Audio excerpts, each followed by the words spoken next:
ঘটনাটা রাজন ভাই পাঠিয়েছেন, তার বড় ভাই পাঠিয়েছিলেন, যার সাথে ঘটেছিল সে একজন পাকিস্তানি। গত 28শে অক্টোবর তিনি এই ঘটনাটা শুনেছিলেন, কিন্তু বর্তমানে তিনি পড়াশোনার জন্য জার্মানে অবস্থান করছেন। সেখানে তার পরিচয় হয় এই পাকিস্তানি ছেলের সাথে। যেহেতু ঘটনাটা আর কোথাও শেয়ার করে নেই, তাই তিনি এটা নিশ্চিত হয়ে আমাদের নাম হচ্ছে বাসিত। ভাইয়া যেভাবে রাজন ভাইকে বলেছিলেন সেভাবে তিনি লিখে পাঠিয়েছেন যে 2018 সালে বাসিত জার্মানে স্কলারশিপ নিয়ে পড়াশোনার জন্য যায়। জায়গার নাম উল্লেখ করা হচ্ছে না।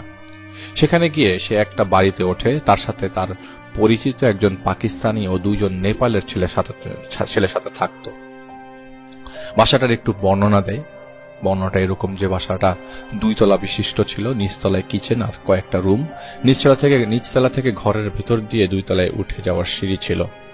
তো ওনারা 2 তলাতেই থাকতেন, নিচতলায় স্থানীয় ছেলে থাকতো।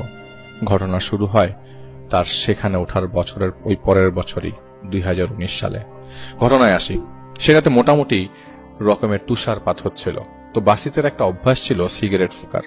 জানালার গ্লাস আটকে দিয়ে সে এক মনে স্নোফল দেখছিল, মানে বরফ পড়া দেখছিল। মনে মনে ভাবছিল এমন এক সময় একটা সিগারেট না থাকলে ব্যাপারটা জমে না, কিন্তু কিছু করার ছিল না। ধীরে ধীরে স্নোফল এতটাই বেড়ে যায় যে সে বাইরে বের হতে পারেনি। ঝাপসা গ্লাসের এপাশ থেকে হঠাৎ সে খেয়াল করে ওনার বাসার সামনের বাউন্ডারি থেকে কেউ একজন 2 তলার জানালার দিকে উকি মারছে এবং উনি সেদিকে টর্চ মারে, কিন্তু কিছুই দেখতে পায় না। তো সে ডিনার করতে চলে যায়। কিছুক্ষণ ফিরে এসে জানালায় বসতেই সে দেখতে পায় বাসার সামনে কেউ একজন দাঁড়িয়ে আছে। সেরকম একটা অবয়ব দাঁড়িয়ে আছে। তার মনে হচ্ছিল যেন কেউ আছে সেখানে। কারণটা গ্লাসটা সেখানে ঝাপসা ছিল এবং বোঝা যাচ্ছিল যে কেউ আছে। গ্লাস যেহেতু বাইরে স্নোফল হচ্ছে, মোটামুটি গ্লাস ঝাপসা ছিল।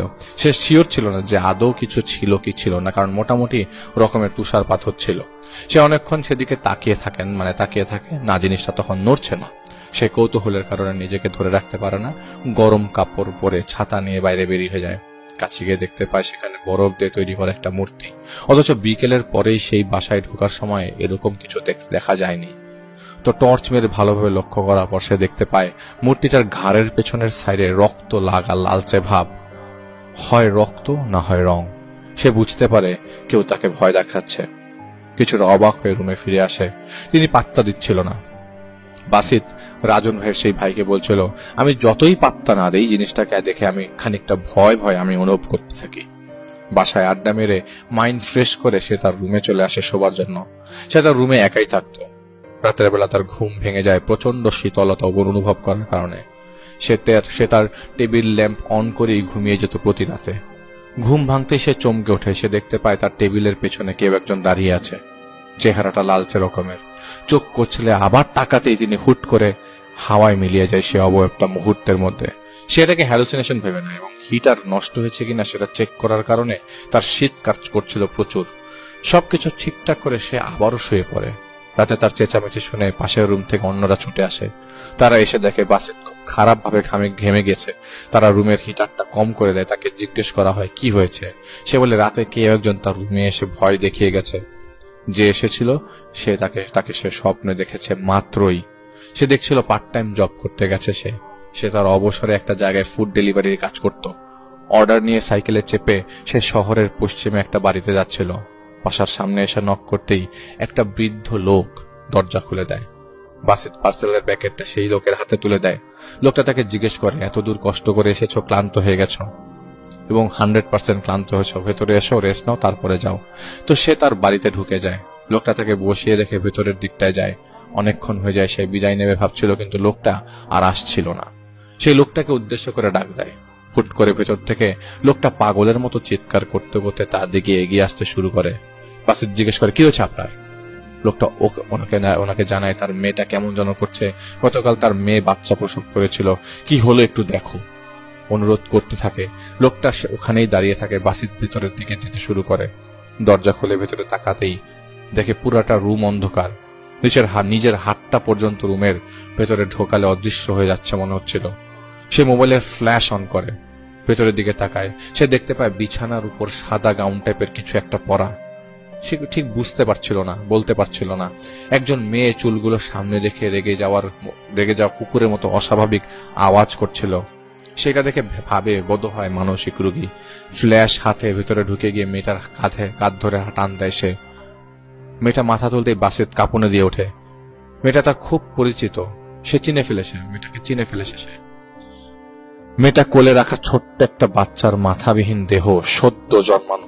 পেটের নাটটাও সে তখনও কাটা হয়নি। বাচ্চাটার মাংস সে মেয়েটার মুখেই লেগেছিল। মেয়েটা বাসের দিকে তাকিয়ে রক্ত রাঙা দাঁতে একটা হাসি দিয়ে কর্কশ গলায় বলে, বেশি টানা হ্যাচড়া করেছিলাম, ছিঁড়ে গেল। এটা বলেই মেয়েটার মুখ গোমরা করে ফেলে। কথাটা ওকে উর্দুতে বলেছিল মেয়েটা, এবং সামনে যেসব কথোপকথন হয়েছিল, সব উর্দু ছিল।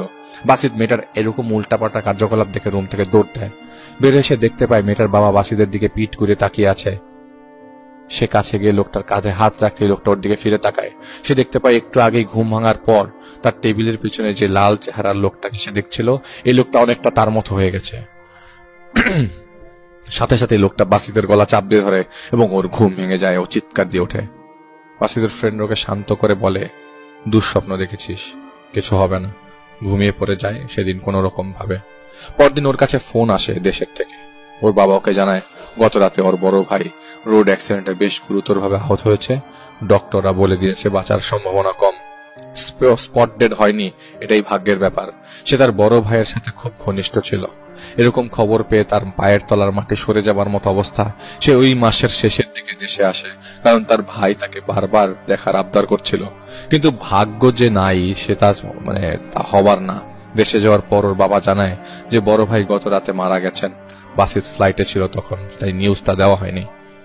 সে ওখানেই কাঁদতে শুরু করে, শেষ দেখাটা পর্যন্ত হলো না। যাই হোক, যেহেতু ও আসছিল এবং বাসা সবাই জানতো না যে সে আসছে, তাই দাফন কাফন হয়ে যায়। এবং দাফন কাফন হয়ে যাওয়ার পর কিছুদিন পর বাসিতের বাবা ওকে জানায়, তোর ভাই আর আমি সেদিন দরকারি এক কাজে ফয়সালাবাদ যাচ্ছিলাম। বাস ছাড়ার কিছুক্ষণ পর তোর ভাই আমাকে বলে ছাদের উপর কিছু একটা লাফ দিয়ে উঠে গেল মনে হচ্ছে। আমি ওকে বলি, চোখে পানি দিয়ে ভুলভাল দেখছিস।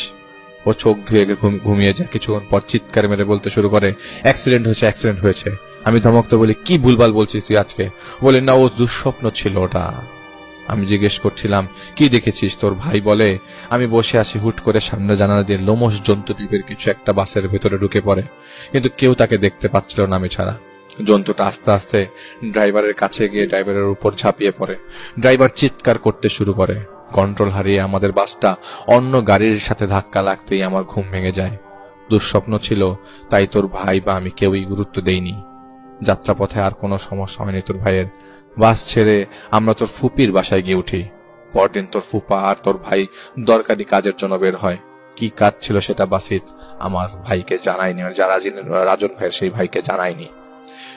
বিকেলের পর খবর পাই তোর ভাই আর ফুপা হাসপাতালে ভর্তি। গিয়ে জানতে পারি তোর ফুপা ড্রাইভ করছিল আর কথা বলছিল, আর দুজন হুট করে কোত্থেকে একটা ট্রাক এসে ওদের গাড়িটাকে ধাক্কা মারে। তোর ভাইকে আমাদের এলাকার একটা হসপিটালে শিফট করার পর থেকে ওর অবস্থা খারাপ হতে শুরু করে। প্রায় সময় আমাকে বলতো, বাবা, রুমে একটা লাল চেহারার লোক এসেছিল, ও নাকি আমাকে নিয়ে যাবে। আমি কথাটা কানে তুলিনি। মৃত্যুর আগের দিন আমাকে বলেছিল, বাবা, বাসিতের সামনে বিপদ আছে, আর আমার সময় বোধ হয় আল্লাহ আর বেশি দিন রাখেনি, ভুল ত্রুটি ক্ষমা করে দিয়েন। আমি জিজ্ঞেস করি, কি হয়েছে তোর, পাগল হয়ে গেছিস নাকি? তোর ভাই বলে, না, পাগল না, যা বলছি সবই বাস্তব। শুরুতে আমার কাছেও চোখের পাগলামি লেগেছিল, কিন্তু এখন ব্যাপারটা ভিন্ন। আমার সাথে যা যা হয়েছে তা সবই সত্যি। কিছু আর বলতে চাই না, শুধু একটাই অনুরোধ, আমাকে ক্ষমা করে দিও। এটা বলার পর দিন তোর ভাই মারা যায়। এটা রাজন ভাইয়ের সেই ভাইকে বলছিল তার বাবা। ও মারা যাবার পর আমি প্রায় সময় হুবহু ওর মতো দেখতে একজনকে প্রতি রাতেই আমার জানালার সামনে দাঁড়িয়ে থাকতে দেখা শুরু করি। পিঠ দেখিয়ে দাঁড়িয়ে থাকে, কখনো পায়চারি করে। তবে আমি তো বাবা, ছেলেকে চিনতে ভুল কি হবে বল। আমি ভয়ে তোর ভাইয়ের মতো অবয়বটাকে ডাকিনি। আমি খুব দেরিতে বুঝেছি জিনের নজরে পড়েছে আমাদের উপর। পরদিন এক আলেমের কাছে গিয়েছিলাম আমি। আলেম বলছিল তোকে সহস নিয়ে আসতে। এটা শোনার পর বাসি তোর বাবাকে বলে, বাবা, আমি সেদিন স্বপ্নে ভাবিকে অস্বাভাবিক এক রূপে দেখেছিলাম, আর লালচে চেহারার একটা লোককেও আমি দেখেছিলাম। বলে রাখি, বাসিতের ভাবি মৃত। বিয়ের 3-4 বছর পরে তিনি মারা যান। পরদিন বাসিত আর ওর বাবা তা সেই আলেমের কাছে যায়। আলেম বাসিকে দেখে বলেছিল, তোমাকে যদি ওরা স্বপ্নে ওই বাড়িটা না নিয়ে বাস্তবে নিয়ে যেত, তবে তুমি আজ এখানে থাকতে না। বাসিত জিজ্ঞেস করেন, কি বলেন উল্টাপাল্টা? আলেম বলে, পরে জানাবো, তবে তোমার জানার সময় হয়নি, আপাতত বাইরে বসো, তোমার বাবা থাকুক। তো বাসিত বাইরে চলে আসে। তো আলেম ওর বাবার সাথে কিছু কথা বলে, যা ওর বাবা ওকে জানায় নাই। শুধু বলেছিল আলেম জানিয়েছে জিনটাকে হাজির করাতে হবে, আলেম জরুরি জিনিসপত্র এবং প্রস্তুতি নিয়ে কালকে আসতে বলে, যাতে যেন তারা ওই সময় চলে আসে। ওরা বাড়ি ফিরে আসে। ওই রাতে বাসিত ঘুমাতে পারছিল না। পায়চারি করতে করতে এক পর্যায়ে ওর কানে একটা কণ্ঠ ভেসে আসে, কিরে বাসিত, লাইটটা জ্বালা, দেখে যা তোর ভাবি আর আমার বাচ্চাকে, তোর ভাতিজা। সে ভোরকে ওঠে, কারণ সে যা শুনছিল তা ছিল ওর মৃত ভাইয়ের কণ্ঠস্বর। সে উঠে ড্রয়িং রুমের দিকে যেতে শুরু করে। অন্ধকারের দেওয়াল, হাতে লাইট জ্বালানোর সুইচ খুঁজে পাচ্ছিল না। হঠাৎ করে ওর ধাক্কা লাগে প্রচন্ড ঠান্ডা কিছু একটার সাথে, এবং যার নিঃশ্বাস ফেলার আওয়াজ এখন পর্যন্ত কানে আসছিল। ভয় পেয়ে দৌড় দিতে হবে, এমন সময় অন্ধকারের মধ্যে কেউ একজন ওর গলা চাপ দিয়ে ধরে। সে ছুটানোর চেষ্টা করছে, কিন্তু কোনো কিছুতেই কাজ হচ্ছিল না। দোয়া পড়তে শুরু করে মনে মনে।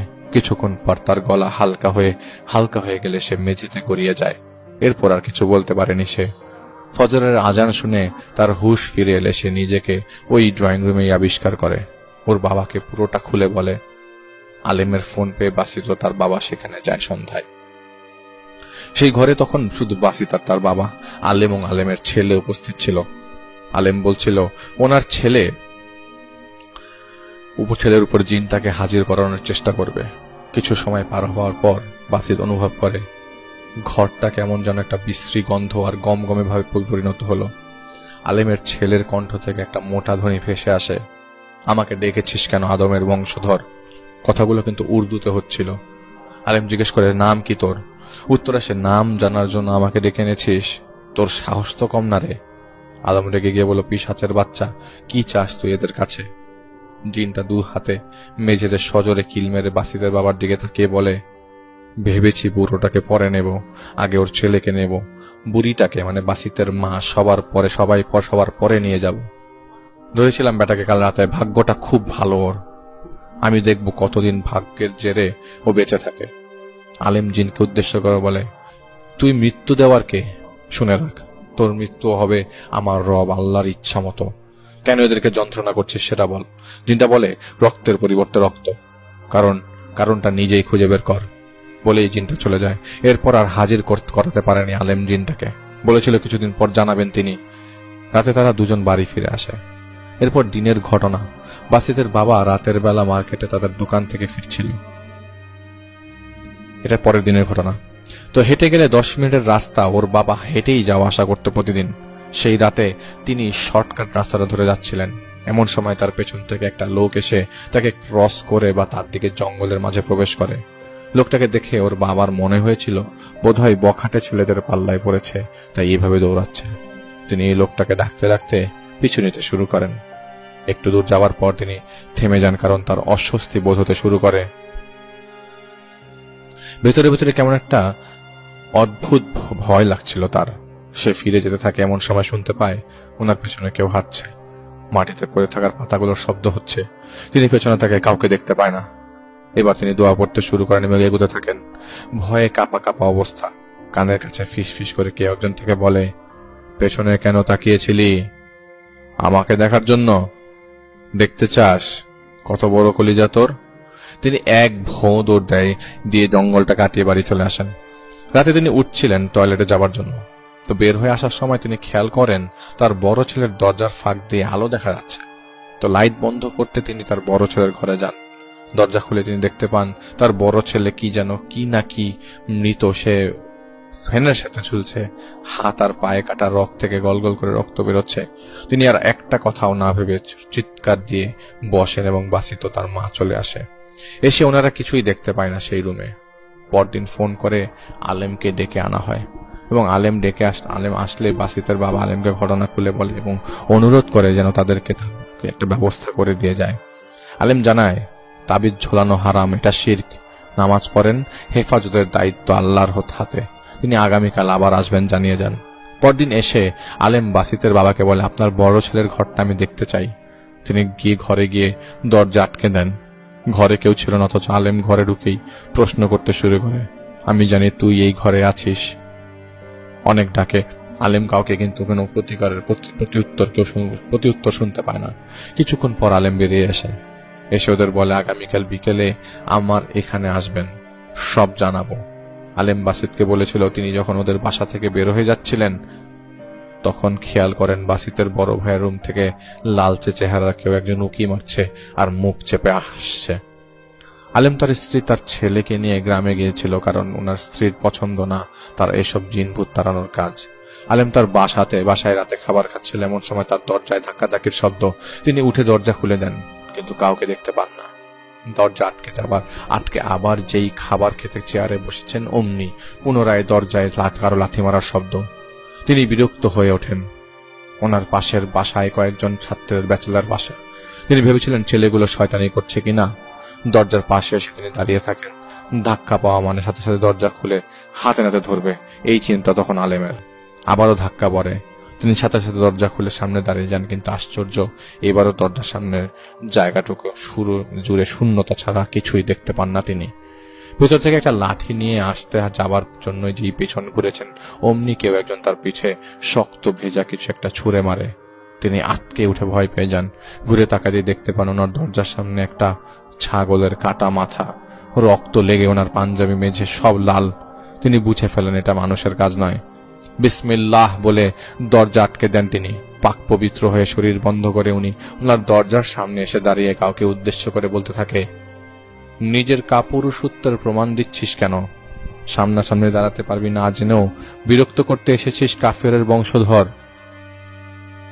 কোনো উত্তর আসে না। তিনি রুমে ফিরে আসেন। বাসিতের বাবার কাছে ফোন করে জিজ্ঞেস করেন সব ঠিক আছে কিনা। আলেমকে অবাক করে দিয়ে ফোনে ওরা জানায় একটু আগে তাদের সাথেও সেই একই ঘটনা ঘটেছে যা এইমাত্র আলেমের সাথে ঘটে গেল। আলেম ওদেরকে বলে বিসমিল্লাহ পরে ঘরের দরজা জানালা সব বন্ধ করে দিতে, শয়তান ঢুকতে পারবে না। ফোন রেখে দেন। আলেম বেশিরভাগ সময় রাতের বেলা ঘুমাতো না। রাতের অর্ধেক অংশ তার কাটতো ইবাদতে। জানালা খুলে ওই রাতেও তিনি তার ইবাদতে ব্যস্ত ছিলেন। হুট করে তার কানে জানালার ওদিক থেকে কিছু লোকের ঝগড়ার শব্দ আসতে শুরু করে। তিনি উঠে জানালা দিয়ে তাকান, দেখেন সত্যি 7 জন লোক দাঁড়িয়ে আছে। একজন লোককে শাসাচ্ছে, লোকটা ওদের পায়ে পর্যন্ত ধরছে, কিন্তু ওরা মানছে না। ঝগড়া বাড়তে বাড়তে এক পর্যায়ে হাতাহাতির পর্যায়ে চলে যায়, এবং এই পর্যায়ে দেখে আলেম তাড়াতাড়ি করে নিচে নেমে আসে। এসে দেখতে পায় গলির রাস্তাটা ফাঁকা, একটা কুকুরও নেই আশেপাশে। স্বাভাবিকভাবে চিন্তা করার সুযোগ পাওয়ার আগেই কেউ একজন ওনার ঘাড় ধরে এক টান মারে এবং তিনি জ্ঞান হারিয়ে ফেলেন। যখন জ্ঞান ফেরে তখন তিনি নিজেকে চারিপাশে গাছপালা ঘেরা কোনো একটা স্থানে আবিষ্কার করেন। ওনার জ্ঞান ফেরে অনেকগুলো লোকের নাচানাচি আর অচেনা কোনো একটা ভাষায় গান বাজনা শুনে উনি উঠে বসেন। অদূরেই 5-6 হাতের ব্যবধানে তিনি অসংখ্য লোকের ভিড় দেখতে পান। উনি বুঝে ফেলেন ওনাকে জিনেরা ফাঁসিয়ে দিয়েছে। অনুভব করেন ওনার ঘাড় আর ডান হাতে প্রচন্ড রকমের ব্যথা। উনি উঠে দাঁড়াতে যাবেন, এমন সময় কে একজন ওনার মাথায় প্রচন্ড চাপ দিয়ে মাটিতে ধরে রাখে আর কানে কানে বলতে থাকে, বল শয়তান তোর রব, নাউজুবিল্লাহ। উনি চুপ করেছিলেন, বুঝতে পারছিলেন এখন যদি এদের কথা মতো না চলি তবে মৃত্যু নিশ্চিত। আবার ভেতরে ভেতরে ওনার ইমান ওনাকে বাধা দিচ্ছিল। মৃত্যুর ভয় পেয়ে আল্লাহর সাথে উনি অন্য কাউকে শরীক করাটা সবচেয়ে বড় ধরনের পাপ এবং এর কোনো ক্ষমা নেই। তিনি বাসিতকে পরদিন বলেছিলেন, আমি নিজেও জানি না আমি কিভাবে বেঁচে ফিরলাম। আমি অনুভব করছিলাম আমার গলা প্রতি সেকেন্ডে বন্ধ হয়ে আসছে, তবুও আমি জানি না আমি কিভাবে আল্লাহু আকবার বলেছিলাম, এবং এরপর আমার সামনে সব অন্ধকার হয়ে যায়। ভোরবেলা আমি নিজেকে এলাকার একটা মসজিদের পাশে পাই। আমি বুঝে গেছিলাম আল্লাহ আমাকে পরীক্ষা করেছেন এই কাফেরদের মাধ্যমে। আল্লাহ কখন কাকে কিভাবে পরীক্ষা করবেন তা কেবল আল্লাহই ভালো জানেন। আল্লাহু আকবার। তিনি এরপর অসুস্থ হয়ে পড়েন। এরপর আবার মনে মনে বাসিতদের কথা ভেবেও তিনি দুশ্চিন্তায় ভুগছিলেন। আলেম যখন হাসপাতালে ভর্তি হন সেদিনকার ঘটনা। বাসিতের বাবা স্বপ্ন দেখেন তিনি একটা মরুভূমির মধ্যে হারিয়ে গেছেন। কিছু দূর হাঁটার পর তিনি খেয়াল করলেন ওনার দিকে আলেম হেঁটে আসছেন। উনি দৌড়ে গিয়ে আলেমকে জিজ্ঞেস করেন, ভাই কোথায় আমরা? আলেম কোনো উত্তর না দিয়ে হাতের ইশারায় ওনাকে তার পেছনে আসতে বলে। কিছু দূর যাওয়ার পর আলেম ওনাকে নিয়ে একটা প্রাসাদের মতন কিছু একটাতে ঢুকে যায়। ঢুকতে তিনি দেখতে পান পুরো প্রাসাদ জুড়ে মানুষের শুকনো হাড়, লাল রঙের সুতো দিয়ে সিলিং এর সাথে বাঁধানো কালো বর্ণের কোনো কিছু যা তিনি এর আগে কখনো দেখেন নাই। তিনি আলেমকে জিজ্ঞেস করেন, কোথায় নিয়ে এলেন এখানে? তখনই ভেতর থেকে জানোয়ারের মতো দেখতে কয়েকজন লোক বেরিয়ে আসে। তাদের দিকে, এসেই আলেমের হাত পা চেপে ধরে ভেতরে নিয়ে যায়। তিনি আলেমের পেছনে দৌড়তেন। ভেতরে গিয়ে দেখেন একটা অদ্ভুত দেখতে লোক আসন পেতে বসে আছে, হাতে তার ধারালো একটা অস্ত্র। আলেমকে ধরে এনে সেই লোকটার সামনে বেঁধে রাখা হয়। লোকটা বাসিতের বাবার দিকে তাকিয়ে বলে, ভেবেছিলাম তোর ছেলেটাকে প্রথমে নিয়ে যাব, হলো না। এই জানোয়ারটা হতে দিচ্ছে না, তাই তোদেরকে হত্যা করার আগে আমি একে জবাই করব। বেশি বার বাড়ছে বেটা, আমার কাজে বাধা প্রদানের দুঃসাহস করেছে, ওর মৃত্যু তো হবেই। এটা বলেই লোকটা আলেমকে জবাই করতে শুরু করে দেয় এবং এই দৃশ্য দেখে উনি চিৎকার করে ঘুম থেকে ওঠে। সারা রাত আর ঘুমাতে পারেননি তিনি। পরদিন আলেমকে তিনি ঘটনাটি জানায়। এগুলো শুনে আলেম রীতিমতো রেগে গিয়ে বলে, আমাকে কয়েকটা দিন সময় দিন, আল্লাহ সুস্থ করে তুললেই আমি ধরবো কাফেরগুলোকে। এবার আমিও দেখব কাজের জোর বেশি, ইমানদারের নাকি কাফেরের। এভাবে প্রায় 2 সপ্তাহ কাটে। 2 সপ্তাহের মাঝে বাসিদের পরিবার অনেক দুঃস্বপ্ন দেখে। মাঝে মধ্যে বাসিতের মনে হতো ওর বড় ভাইয়ের ঘাট থেকে ওকে আর ওর ভাই রাথল, মানে বড় ভাই ওকে ঘর থেকে ওর বড় ভাই ওকে রাথলেই ডাকে। আলেম সুস্থ হয়ে ওদের ফোন করে বলে, আজ থেকে 3 দিন পর তিনি এখানে আসবেন, আল্লাহ রাস্তা দিয়েছেন একটা। যাই হোক, ওরা রাতে আলেমের কাছে যায়। আলেম বাসিতের বাবাকে বলে, আপনার ছোট ছেলের উপর জিন নিয়ে আসা হবে এখন, কারণ আলেমের স্ত্রী ও ছেলে তখন এসব ঝামেলার কারণে গ্রামে চলে গিয়েছিল। আলেম ঘরের বাতি নিভিয়ে দেয়। কিছুক্ষণ পর বাসিতের উপর একটা জিন ভর করে। আলেম সালাম দেয়। সালামের জবাব দেয় জিনটা। আলেম জিজ্ঞেস করে, কিছু খুঁজে পেয়েছেন? বাসিদের ভেতরে থাকা জিনটাও ওর বাবাকে বলতে শুরু করে, আপনার স্ত্রী ও আপনার বড় ছেলের তালাক দেওয়া স্ত্রীর মাকে ডেকে আনতে হবে। যতটুক দোষ আপনার স্ত্রীর আছে, ততটুক দোষ আপনার ছেলের স্ত্রীর মায়েরও আছে। তবে আমার মতে মূল দোষী আপনার স্ত্রী।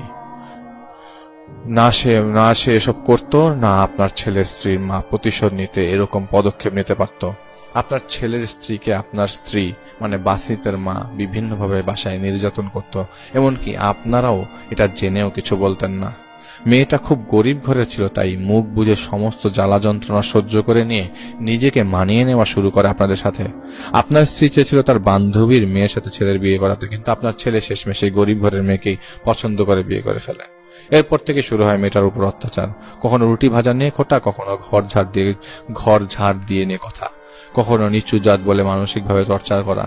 আপনার ছেলের স্ত্রী যখন অন্তঃসত্ত্বা হয়, তখন উনি কোনো কিছু খাইয়ে পেটের ভেতরে বাচ্চাটাকে নষ্ট করিয়ে দেয়। পরপর 3টে বাচ্চা ভাবে নষ্ট করিয়ে ফেলেন ওষুধ খাইয়ে, এবং শেষমেশ আপনার ছেলের কানে আপনার স্ত্রী শয়তানি বুদ্ধি দিতে শুরু করে, মেয়েকে তালাক দে, মেয়েকে তালাক দে। আপনার ছেলে একসময় তার মার কথা ফাঁদে পড়ে মেয়েটাকে তালাক দিয়ে দেয়।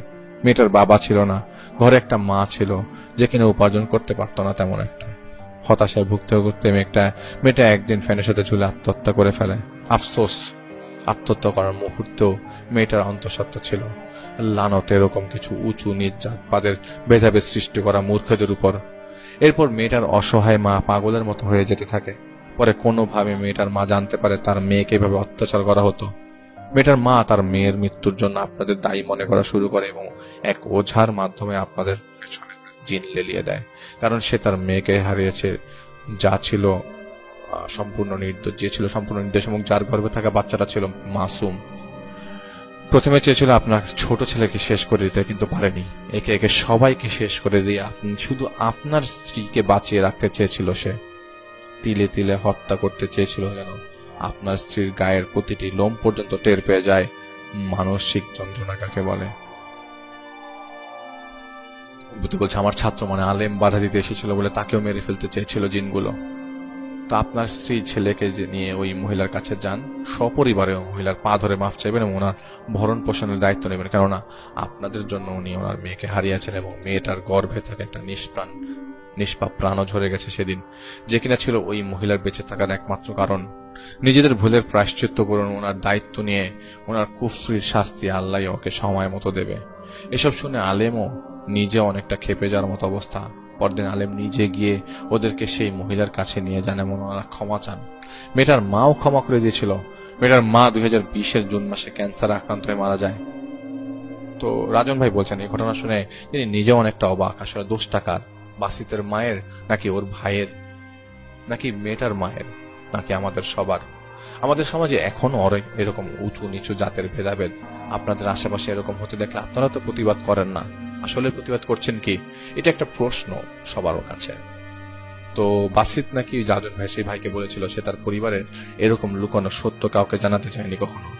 ঘটনার সত্যতা জানার পর সে তার মায়ের সাথে তেমন আগের মতো ঘনিষ্ঠতা বন্ধ করে দিয়েছিল, কারণ সে বলেছিল তার পরিবারের যে মানুষটা সবচেয়ে বেশি কাছের ছিল সে ছিল তার বড় ভাই জুনায়েদ, এবং তার ভাইয়ের মৃত্যুর জন্য মাসিদের মাকেই দোষী মনে করেন এখনো। তো এটাই ছিল ঘটনা। Thank you so much. উনি রাজন ভাই বলেছেন যে সামির ভাই ফোন করার পর থেকে নাকি এই ঘটনা লেখা শুরু করেন তিনি। তো পড়ার ফাঁকে ফাঁকে লিখেছেন, উনি পড়াশোনা করছেন তো সবসময় সম্ভব হয় না, তো ইনশাল্লাহ পরীক্ষার পর তিনি আবারও ঘটনা পাঠাবেন।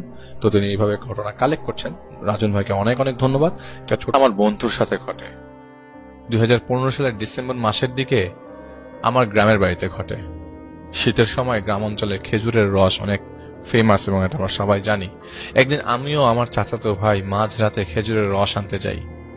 আমি নিচে দাঁড়িয়ে থাকি ও আমার চাচাতো ভাই গাছে উঠে রস পাচ্ছিল। আমি দেখছিলাম দূর থেকে কেউ আসছে। ভাবলাম ভোরের আজান দিবে একটু পর, তাই হয়তো নামাজের জন্য মসজিদের দিকে মানুষজন যাচ্ছিল। আমরা আমাদের মতো রস নিয়ে বাড়ির দিকে যাচ্ছিলাম। যাবার পথে ওই লোক আমাদের সামনে দিয়ে যাবার কথা, কিন্তু আমরা তাকে আর দেখতে পাচ্ছিলাম না। ভাই, বলে রাখা ভালো, যেখানে আমরা রস আনতে যাই সেখানে রাস্তার দুই পাশে শুধু ধান ক্ষেত। তো ওই দিন আমরা বিষয়টিকে স্বাভাবিকভাবে নিয়েছিলাম। পরের দিনও আমরা একই জায়গায় রস আনতে গিয়েছি, আবারও একই ঘটনা। তো আমরা ঠিক করেছি আগামীকাল ও তাকে কাল তাকে দেখলে আমরা জিজ্ঞেস দেখবো সে আসলে তুমি কোথায় যায়। তৃতীয় দিনও আমরা তাকে দেখি এবং একইভাবে আর আমরা সেদিন আর রস পারিনি, কিন্তু আমরা তার পিছু নেই। আমরা দেখি রাস্তার পাশে একটা তাল গাছে সে লাফ দিয়ে উঠে গিয়েছে। আমরাও গাছের নিচে গিয়ে উপরের দিকে তাকিয়ে দেখি ওইখানে কেউ নাই। অনেক ভয় পেয়ে বাড়ির দিকে দৌড় দেই। ওখান থেকে আমাদের বাড়িতে যেতে 5 মিনিট সময় লাগে, কিন্তু আমরা প্রায় 30 মিনিট দৌড়াচ্ছি, তাও বাড়ির কাছে পৌঁছাতে পারিনি। হঠাৎ আমাদের পিছন থেকে আমার নাম ধরে একজন ডাক দিল। কে যেন ডাকলো। পেছনে ঘুরে দেখি 7-8 ফিট লম্বা একজন মানুষের ন্যায় দাঁড়িয়ে আসে কে যেন। কালো পোশাক পরা, চেহারা দেখা যাচ্ছে না। আমি আর আমার চাচাতো ভাই ওখানে আর জ্ঞান ধরে রাখতে পারিনি, পড়ে যাই। জ্ঞান ফেরার পরে আমরা নিজেদের বাড়িতে আমরা নিজেদেরকে দেখি এবং আমাদের পরিবারের সবাই আমাদেরকে ঘিরে দাঁড়িয়েছিল, জিজ্ঞেস করছিল কি হয়েছে, বলি গতকালকে কি দেখেছি। তখন আমার দাদা বলে ওইখানে একটা খারাপ জিন আছে, অনেক আগের থেকেই থাকে। আমাদের পরে আর 3 দিন ভীষণ জ্বর ছিল। মসজিদের ইমাম পানি পড়া, তাবিজ আরো অনেক কিছু দিয়ে গেছে, সাথে সাথে ঠিক হয় নাই। কয়েকদিন পরে ঠিক হওয়ার পর ঢাকায় চলে আসি। ঢাকায় আসার পরে বন্ধুদের সাথে একদিন ঘুরতে যাই এবং পরে সেখানে পুকুরে গোসল করে উঠে দেখি আমার হাতে যে আগে যে একদম মসজিদের ইমাম আমাকে একটা তাবিজ দিয়েছিল সেটা নেই। হয়তো ভেবেছি হয়তো খুলে পড়ে গেছে। এই বিষয়ে পরে আর তেমন কিছু ভাবিনি, কারণ ওই মুহূর্তে তো আমার সাথে কোনো খারাপ কিছু হচ্ছিল না। কয়েকদিন পরে আমি বাবার সাথে সাভারে গিয়েছিলাম। ওইখান থেকে ফিরতে বেশ রাত হয়ে যায়। তো আমরা যখন মিরপুর 1 দিয়ে দিয়াবাড়ির কাছাকাছি আসি, তখন হঠাৎ একটা মানুষ আমাদের গাড়ির সামনে আসে এবং বাবাকে ব্রেক কন্ট্রোল করতে না পারে তার উপর দিয়ে গাড়ি চালিয়ে দেয়। গাড়ি থামার পরে আমি ও বাবা লুকিং গ্লাসের দিকে তাকাতে গেলে লুকিং গ্লাস দুটি হঠাৎ ভেঙে যায়। আমরা গাড়ি থেকে নেমে দেখি রাস্তায় কেউ নেই এবং আমরা আর দেরি না করে সেখান থেকে জলদি গাড়ি চালিয়ে বাসায় চলে আসি। বাসায় এসে দেখি আমাদের গাড়ির সামনে কিছু অংশ ভেঙে গিয়েছে। ওই দিন রাতের থেকে আমাদের বাসায় খুব আজব ঘটনা করতে থাকে। মনে হচ্ছিল মাঝরাতে কেউ কি দৌড়াচ্ছে, বাথরুমের কলের পানি থেকে পানি পড়ছিল, কিন্তু যখনই উঠে দেখতে যাই আর কিছু অনুভব করি না। এরপরে আমরা একজন আলেম সাহেবকে ডাকি, বলি তিনি পরের দিন আমাদেরকে আমল করে জিন হাজির করে।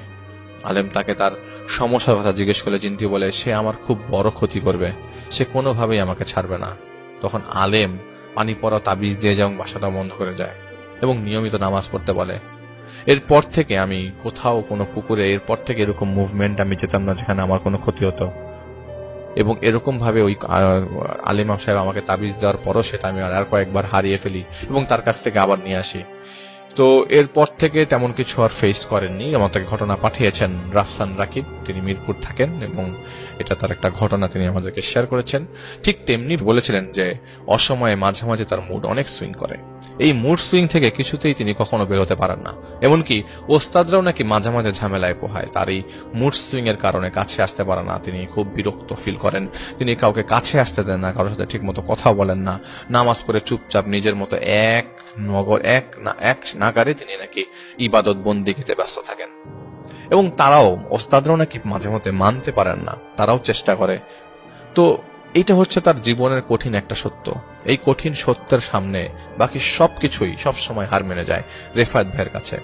কখনো তিনি বলেন, কখনো তিনি বলেন না, তবে তার এই কঠিন সত্য আজ হয়তো সবাইকে জানানো হবে। রেফায়েত ভাই তখন খুব ছোট, আর তার আরো 2 জন বড় ভাই আছে, প্লাস 2 জন আগের মায়ের মেয়ে আছে। তারা 2 বোন 2 ভাই।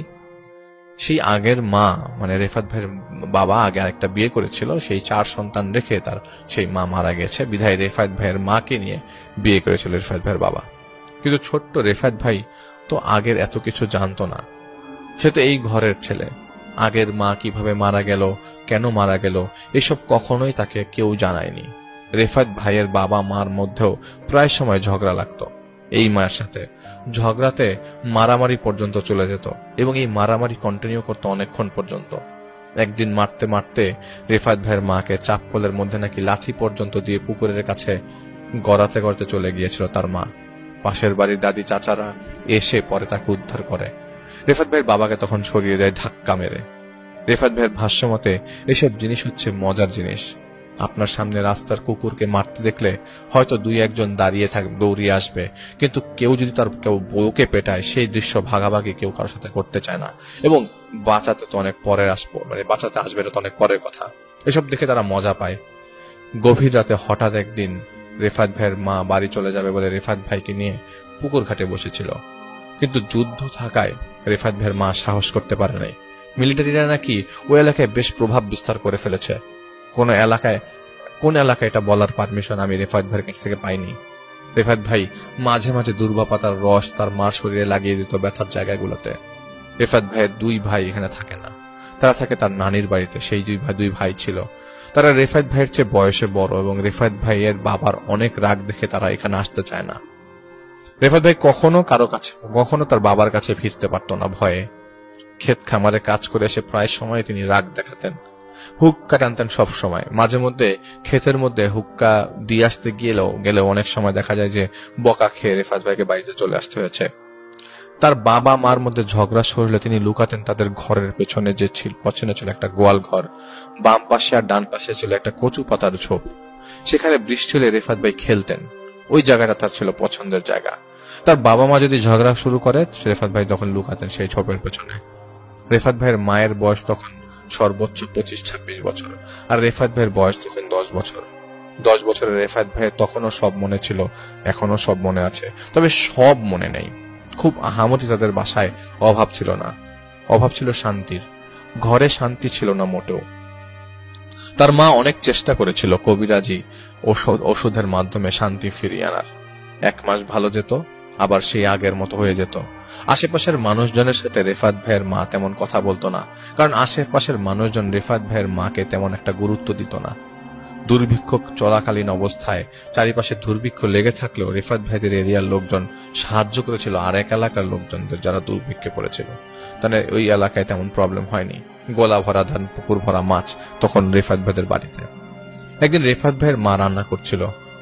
পাশের বাসায় একজন চাচা এসে রেফায়েত ভাইয়ের মায়ের কাছে কিছু টাকা হয়তো রাখতে দিয়েছিল, সে শহরে যাবে বলে। বাড়িতে সে টাকাটা তিনি রেখে আসার সাহস পাচ্ছিলেন না। সে তাদের পরিচিত ছিল। যতটুকু রেফায়েত ভাইয়ের মনে আছে, দূর থেকে তার বাবা সেখানে দৌড়ে আসে। তার মার হাতে টাকা দেখে তার মাকে সেখানেই পেটাতে শুরু করে। সেই চাচাও কিন্তু রেফায়েত ভাইয়ের আপন চাচাতো ভাই। রেফায়েত ভাইয়ের বাবাকে তিনিও আটকাতে পারছিলেন না। রেফায়েত ভাইয়ের বাবা ভেতর থেকে লাঠি দিয়ে পেটাতে শুরু করেন, এবং তার মাকে অবস্থা খুব খারাপ করে ফেলেন। রেফায়েত ভাই ভয়ে কাচুমাচু হয়ে সে কচু পাতার ঝোপে যে লুকায়। একদিন এরকম ঝগড়ার মধ্যে তিনি আটকাতে গিয়েছিলেন, তাকে চর মেরে ধাক্কা দিয়ে পেছনে ঠেলে দিয়েছিল তার বাবা। তারপর থেকে সেই রিস্ক না নিয়ে সে ঝোপে এসে সাহস করতে পারতেন না। রেফায়েত ভাই সেই ঝগড়া দেখছে ওই মুহূর্তে। প্রায় সময় রেফায়েত ভাই আল্লাহর কাছে দোয়া করতো, আল্লাহ যেন তাকে উঠিয়ে নেয়, না হলে তার বাবাকে। তার মার এই কষ্ট তিনি সহ্য করতে পারতেন না। তো ঝগড়ার এক পর্যায়ে রেফায়েত ভাইয়ের বাবা রেফায়েত ভাইয়ের মার পেটে সজোরে লাথি মেরে বসে। রেফায়েত ভাইয়ের মা সেখানেই বসে পড়ে। সেই যে উঠানে পড়ে রইল 1 ঘন্টা। রেফায়েত ভাই তার মার কাছে যেয়ে তার মাকে উঠাতে চাইলেও তার মা উঠছিল না। এর মধ্যে তার বাবা এসে ঘরের মধ্যে কি যেন নিতে এসে নিতে আসলো, এবং রেফাত ভাই তার বাবাকে দেখে আবারও লুকিয়ে পড়লো তাদের ঘরের পেছনে। সেখান থেকে তাদের উঠানটা পরিষ্কার দেখা যায়। তার বাবা ঘর থেকে চলে যাওয়ার পর রেফাত ভাইয়ের মা কিছুক্ষণ পর উঠে বসেন, মাথার মধ্যে অনেকক্ষণ হাত দিয়ে বসে রইলেন, কি জানি চিন্তা করলেন। রেফাত ভাইকে ডাকলেন কান্না করা অবস্থায়, কিন্তু রেফাত ভাই ভয়ে যাচ্ছিল না। তার একটা বান্দাও তার মার কাছে আসছিল না সান্ত্বনা দিতে, কেউ না। রেফাত ভাইয়ের মা তৎক্ষণাৎ ধান খেতে পোকা দমনের যে বিষ গাছে বাঁধা ছিল সেটা শিশির মধ্যে রাখা ছিল দড়ি দিয়ে, সেটা নামিয়ে খেয়ে ফেলল। কাঁদতে কাঁদতে মাটিতে বসে পড়ল। রেফাত ভাই তখনও বুঝে উঠতে পারেনি তার মা কি খেয়েছে। দূর থেকে লোকজন দেখল, কিন্তু কেউ কাছে আসলো না। পাশের বাড়ির আসিমন বুঝি, পাশের বাড়ির দাদি, সে দৌড়ে আসলো রেফাত ভাইয়ের মাকে, বলল, বউ তুমি এটা কি করলা? এটা কোনো কাজ করলা? তখনও রেফাত ভাইয়ের মা বসে আছে। 3-4 মিনিটের মধ্যে উনি হাত দিয়ে মুখের মধ্যে বমি করানোর চেষ্টা করলেন, কিন্তু রেফাত ভাইয়ের মা বমি করলো না। 3-4 মিনিটের মধ্যে রেফাত ভাইয়ের মা মাটিতে শুয়ে পড়ে। রেফাত ভাই সামনে এসে কাঁদছে, কিন্তু তখনও সবাই কাছে এসে তাকে সরিয়ে দিচ্ছে, রেফাত ভাইকে ঢুকতে দিচ্ছে না। রেফাত ভাইয়ের মা তখন দাপড়ানো শুরু করেছে, কেউ তাকে নিচ্ছে না। কেন নিচ্ছে না তিনি বুঝতে পারছিলেন না। কোথাও নিচ্ছে না তাকে, হাসপাতালে নিচ্ছে না, ডাক্তারকে ডাকছে না। কি হচ্ছে রেফাত ভাইয়ের মা তাও রেফাত ভাই বুঝতে পারছিলেন না, ছোট বয়সে। রেফাত ভাই তখন কেঁদেই চলছে। 4 থেকে 5 মিনিট দাপড়ালো রেফাত ভাইয়ের মা। কিছুক্ষণ পর দাপড়ানো থেমে গেল। আপনারা এই অবস্থায় কি করবেন? যদি রাস্তায় একটা কুকুর দেখেন সেটাকেও তো অনেকবার চেষ্টা করবেন বাঁচাতে, কিন্তু রেফাত ভাইয়ের মায়ের মৃত্যুর দৃশ্য এতটাই উপভোগ্য ছিল, সবাই মনে হয় ভুলেই গেছিল যে মহিলাটাকে বাঁচাতে হবে। সবাই হয়তো মানুষকে বাঁচাতে চায় না। পাশের এক গ্রাম্য চিকিৎসককে নিয়ে আসা হলো। জানা গেল রেফাত ভাইয়ের মা মারা গেছেন, মুখ দিয়ে ফেনা বের হয়ে আছে, শাড়ির মধ্যে প্রস্রাব করে দিয়েছিল মারা যাবার সময়। আপনারা কি এই দৃশ্য সহ্য করার ক্ষমতা রাখেন? রেফাত ভাই সহ্য করেছিল কারণ তিনি বুঝতে পারছিলেন না ওই মুহূর্তে তার মার সাথে কি হচ্ছে। জবাই করার পর পশু যেভাবে পা শক্ত করে টান করে দাপড়াতে থাকে, ঠিক একইভাবে রেফাত ভাইয়ের মাও ঠিক একইভাবে দাপড়াচ্ছিল। হঠাৎ একটা বিশাল নিঃশ্বাসটাই ছিল বুঝার এবং জানার যে ওটাই তার শেষ নিঃশ্বাস। আশেপাশের অবস্থা তেমন ভারী হয় নাই, কিন্তু সন্ধ্যার আকাশ তখন ভারী হয়ে গেছে। রেফাত ভাইয়ের বাবা বাজার থেকে এসে দেখেন উঠানে মানুষের ভিড়, আর রেফাত ভাইয়ের মায়ের লম্বা টান টান দুটো পা শক্ত হয়ে আছে। কেউ ধরছে না, কেউ কাছে যাচ্ছে না, সবাই একটা ডিস্টেন্স মেনটেন করছে। রেফাত ভাইয়ের বাবা আসলো, রেফাত ভাইকে দেখে আবারও সেই পেছনের ঝোপে যে লুকালো। সবাই অপেক্ষা করছে পুলিশ আসার। কে যেন খবর দিয়ে ফেলেছিল। পুলিশ আসে একটু দেরি করে, রাত হয়ে গেছে তখন। পুলিশ এসে লোকজনের সাথে কথা বলছিল, আর 2 জন পুলিশ তার মার লাশ ভ্যানে উঠালো। রেফাত ভাইয়ের বাবা সেখানে আর নেই। রেফাত ভাইয়ের মাকে নিয়ে চলে গেল পুলিশরা, সাথে বাবাকে পরে বাজারের মধ্যে পেল, বাবাকে নিয়ে গেল। সাথে গেলেও আরো কয়েকজন, যদিও এটা পরে রেফাত ভাই বড় হয়ে জেনেছেন। কিন্তু প্রশ্ন, রেফাত ভাইয়ের মা কি আর আসবেন? প্রশ্ন ছুড়ে দিল, এই আত্মহত্যার কি কোনো সুযোগ নেই দাফন করার? পুলিশ যখন সব তথ্য উপাত্ত সংগ্রহ করে রেফাত ভাইয়ের মায়ের মৃত্যুর পেছনে সম্পূর্ণ দোষী রেফাত ভাইয়ের বাবাকে আসামি করে দিল এবং জেল দিল 7 বছরের। রেফাত ভাই ওই 7 বছর কিভাবে কেটেছিল কেউ জানে না। মাও নেই, বাবাও নেই। রেফাত ভাইয়ের মায়ের লাশ দাফনে এলাকাবাসীর বাধা ছিল অনেক কড়া বাধা, কিন্তু সেই উঁচু ঢিবির কবর তো লোকজনের এখনো চোখে পড়ে। এক গ্রুপ দাফন করতে দিবে, আরেক গ্রুপ দাফন করতে দিবে না। পরে পুলিশের উপস্থিতিতে রেফাত ভাইয়ের মায়ের লাশ দাফন করা হয়। এটা 1970 থেকে 80-র মাঝামাঝির কথা, কিন্তু বিচার হয় অনেক পরে। রেফাত ভাইয়ের বাবা পলাতক ছিল, পরে যে বেল নিয়ে পালিয়ে গিয়েছিল, পরে আবারও তাকে ধরা হয় এবং পরে এইটাই মিলিয়েছিল অনেকদিন পর্যন্ত সেরকম ধর পাকড়ের মধ্যে ছিল। পরে তাকে আসামি করে সাজা দেওয়া হয় 7 বছরের। রেফাত ভাইয়ের মায়ের মৃত্যুর পর রেফাত ভাইয়ের ঘরে ঘরে ঘুরতো খাওয়া খোঁজার জন্য, যেহেতু বয়স ছোট, এবং এই 1 মাস 2 মাসই মানুষ যার রেসপন্সিবিলিটি নিতে পারে, এরপরে কিন্তু কেউ কাউকে দেখতে পারে না। তো এরকম 1 মাস 2 মাস সবাই দেওয়ার পরে বিরক্ত প্রকাশ করতে থাকে। এরকম হঠাৎ একদিন রাতের বেলা রেফাত ভাই ঘুমাচ্ছে তাদের ঘরে। তার মার ঘরে যেতে পারতো না, ভয় লাগতো। কিন্তু সেদিন গভীর রাতের বেলা সেই কচু পাতার ঝোপ থেকে, যেখানে নর্মালি রেফাত ভাইয়ের মা মানে রেফাত ভাই যে লুকাতেন বা খেলতেন সেই জায়গাটায় হঠাৎ করে রেফাত ভাইয়ের মায়ের ভয়েস রেফাত ভাই শুনতে পায়। ভয়ে শুকনো হয়ে যাওয়া রেফাত ভাই কাঁপছিল থরথর করে, অনেক কাঁপছিল।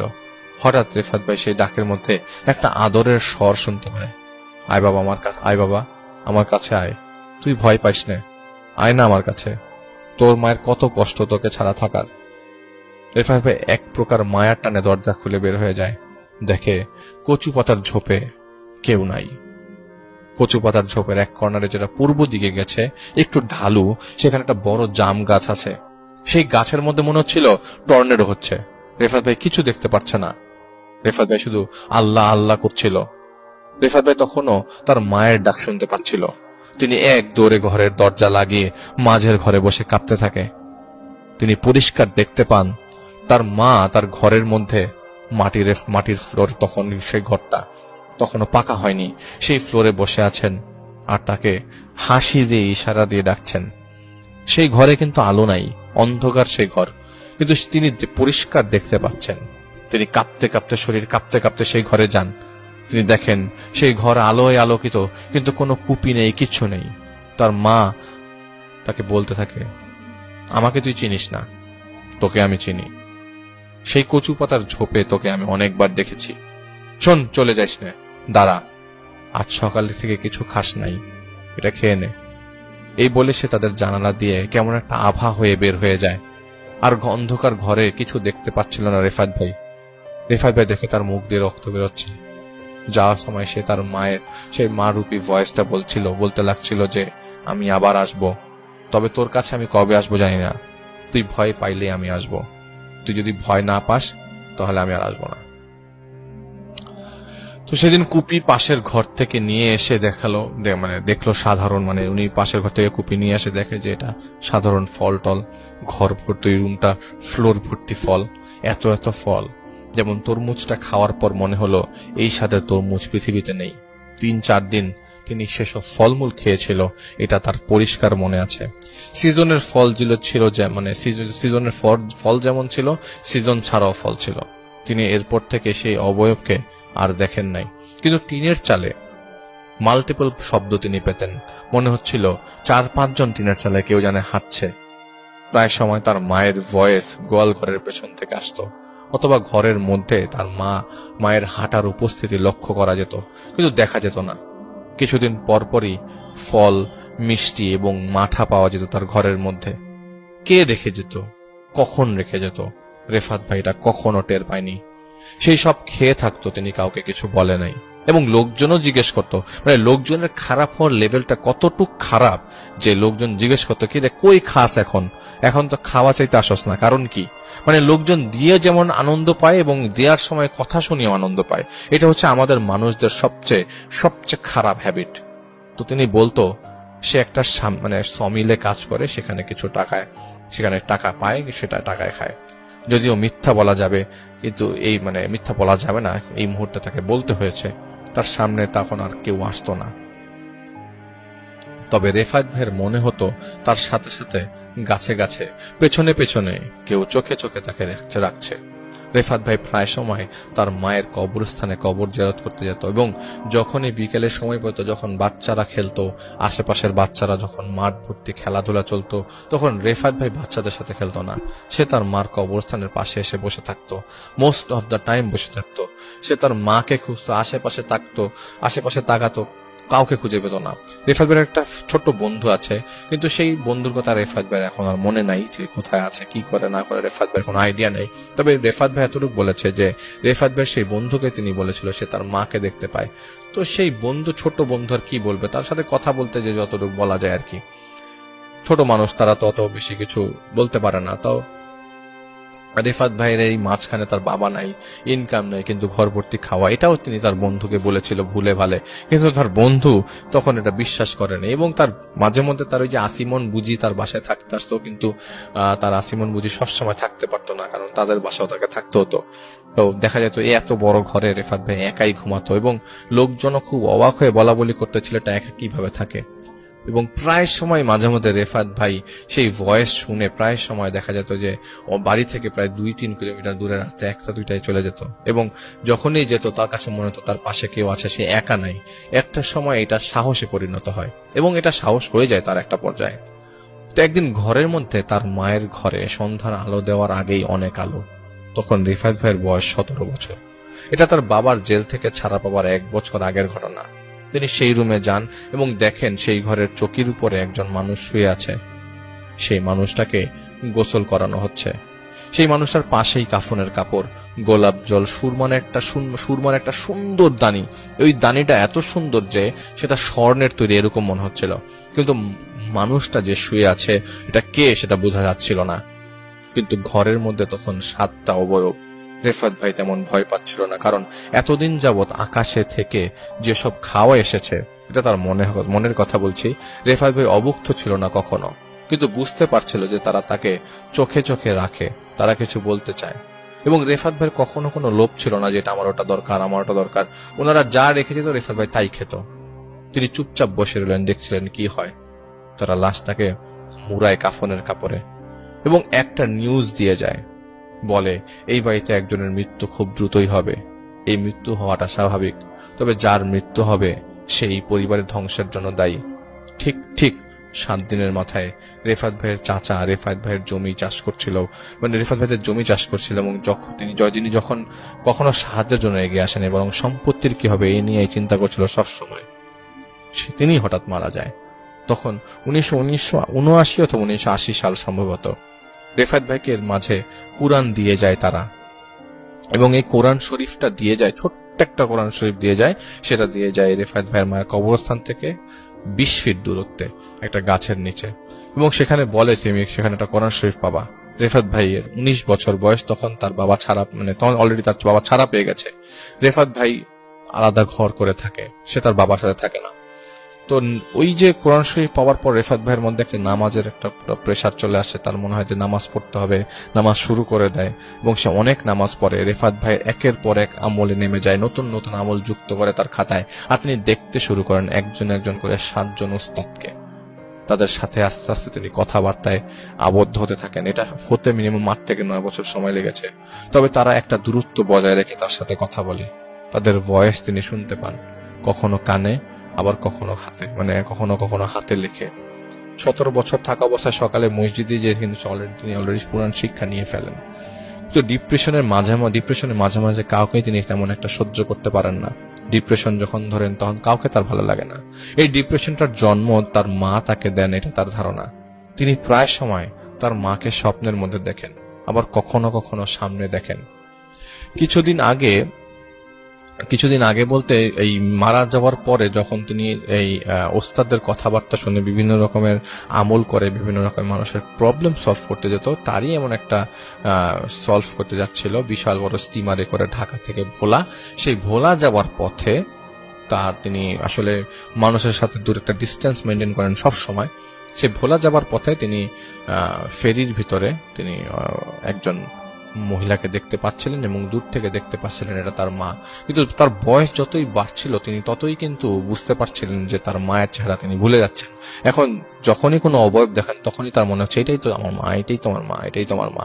তবে এখন তিনি যেটা বলেন যে তার পরিষ্কার এখন তার মায়ের চেহারাটা পরিষ্কার মনে নেই, কিন্তু এইটা তিনি ওস্তাদদেরকে বলেছেন যে আপনারা চাইলে আমাকে একটু আমার মায়ের চেহারা দেখাতে পারেন, কিন্তু তার ওস্তাদরা এটা তাকে কখনোই করেনি, কারণ তিনি ডিপ্রেশনে এতটাই নিমগ্ন থাকেন যে তখন তাকে আর এইসব জিনিস নিয়ে কোনো ধরনের বদার করা যায় না।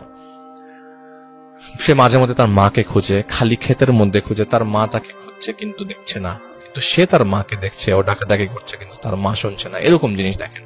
আবার তিনি সামনে দেখেন তার মা তার জায়নামাজে বসে নামাজ পড়ছেন। আবার কখনো কখনো রাতের বেলা সেই উঠোনের পাশ দিয়ে যাওয়ার সময় নাকি প্রায়ই সে তার মাকে দেখেন সেখানে দাপড়াচ্ছে। এটা কিন্তু যখন তিনি ছোট বয়স তখনের কথা বলছি, যেরকম ভাবে তার মা মারা যাবার সময় দাপড়িয়েছিল, সেই কচু পাতার ঝোপ তিনি কিছুতেই ভুলতে পারেন না, এবং সেটা এখনো তিনি ভুলতে পারেন না। মাছ দিয়ে সেই পুকুরে ডুব দিয়ে মারা যাবার চেষ্টা করেছেন তিনি অনেকবার, কিন্তু ওস্তাদ তাকে পরে বুঝায় এবং সেখান থেকে উঠায় নিয়ে আসে। একটা পর্যায়ে তিনি ঢাকায় চলে আসেন। সেই যে শুরু, এক গ্যারেজে কাজ করতে করতে জামাতে যাওয়া, লেবাসে পরিবর্তন আসে এবং তার ওস্তাদরা আসে একে একে করে আস্তে আস্তে তার কাছে। 7 জন তার সাথে থাকে, কিন্তু সব সময় তার সাথে 7 জন থাকে না, একজন না একজন আসে এবং তিনি ডাকলেই আসে। এই 7 জনের সাথে মাঝখান দিয়ে একজন আসতো, কিন্তু এই 7 জনের পরে নাকি মাঝখান দিয়ে একজন আসতো, কিন্তু এই 7 জনকে তিনি এই একজনের আসার কথা বলেন নাই। এই একজন তাকে দিয়ে কুফরি করিয়েছিল। আমার নাম প্রিয়ম চাকমা। আমার বাড়ি রাঙ্গামাটির একটি প্রত্যন্ত গ্রামে। বর্তমানে আমি গাজীপুরে সরকারি চাকরি করি। আমার ঘটনাটি আমি যখন ক্লাস 9-এ পড়তাম, তখন আমার বড় চাচার কর্মস্থলে কাজ করার সময় একটি দুর্ঘটনায় কবলে পড়েন। এটা সেই ঘটনা, এবং ওই দুর্ঘটনাতেই ওই জায়গাতেই তিনি মারা যান। উনি গাছের ব্যবসায়ী ও ঠিকাদার ছিলেন। ওই দিন তার কর্মচারীরা গাছ নিয়ে যাওয়ার সময় ওদেরকে সাহায্য করার জন্য তিনিও গাছের মাথায় কাঁধে নিয়েছিলেন, কিন্তু দুর্ভাগ্যজনকভাবে আমার চাচার পা পিছলে গেলে পুরো গাছের গুড়িটি ওনার ঘাড়ে এসে পড়ে, ওনার পুরো মাথাটা থেতলে যায়। আমি অবশ্য ওনার মরদেহটা দেখতে পারি নাই স্কুলের কারণে। উনি আমাকে অনেক ভালোবাসতেন। আমি যখন স্কুলে যেতাম তখন প্রতিদিন তিনি আমাকে 10 টাকা করে দিতেন, আর তখন 10 টাকার বিনিময়ে অনেক কিছু পাওয়া যেত। উনি যেদিন মারা যান সেদিন আমার পরিবারের সকল সদস্য ওনার দাহ ক্রিয়ায় সামিল হন, এবং কোন একটা কারণে আমি যেতে পারিনি। তো যেদিন ওনার দাহ্য ক্রিয়া সম্পন্ন করা হয়, ওই দিন আমি বাড়িতে আমার একটা এলাকার ছোট ভাইকে নিয়েছিলাম। তো আমি রাতে কিছুতেই ঘুমাতে পারছি না, চোখ বন্ধ করলে শুধু ওনার মুখ ভাসত। ওনার কথা ভাবতে ভাবতে কখন যে ঘুমিয়ে পড়লাম জানি না। ঘুম ভাঙলো মাঝরাতে। কে যেন খুব জোরে জোরে দৌড়াতে দৌড়াতে আমাদের বাড়ির উঠানের চারপাশে হাঁটাহাঁটি করছে। কে আসবে এত রাতে? রাত তখন প্রায় 2টা। আমার পাশে শোয়া ছিল আমার ছোট ভাই। আমি ভয়ে ওকে জাগাতে পারলাম না। পরে মনে একটা সাহস নিয়ে আমি জানালার ছোট একটা ফাঁক দিয়ে উকি মেরে দেখতে গিয়ে দেখলাম আমি হতবাক হয়ে যাচ্ছি। আমি দেখলাম আমার চাচা সাদা কাপড় পরে আমাদের উঠোনে পায়চারা করছে। ওনার শরীর থেকে চাঁদের আলোর মতো আলো ছড়াচ্ছিল। আমি দেখে ভয়ে আমার সারা শরীর কাঁপা শুরু করে। আমার মুখে কোনো শব্দ নেই। আমি ভাবলাম এটাও কি সম্ভব? আমার সমস্ত গায়ের লোম তখন কাটার মতো দাঁড়িয়ে গেছে। ভয় আমি না পারছি ওই জায়গা থেকে সরে যে আমার রুমে গিয়ে শুতে। ভয় আমি না পারছি কিছু করতে। কিছুক্ষণ পরে আমি ওই দিকে তাকিয়ে দেখি উনি সেখানে নাই, অন্ধকারের সাথে কোথায় জানি মিলিয়ে গেলেন। পরে আমি ভাবতে লাগলাম এটা সম্ভব না।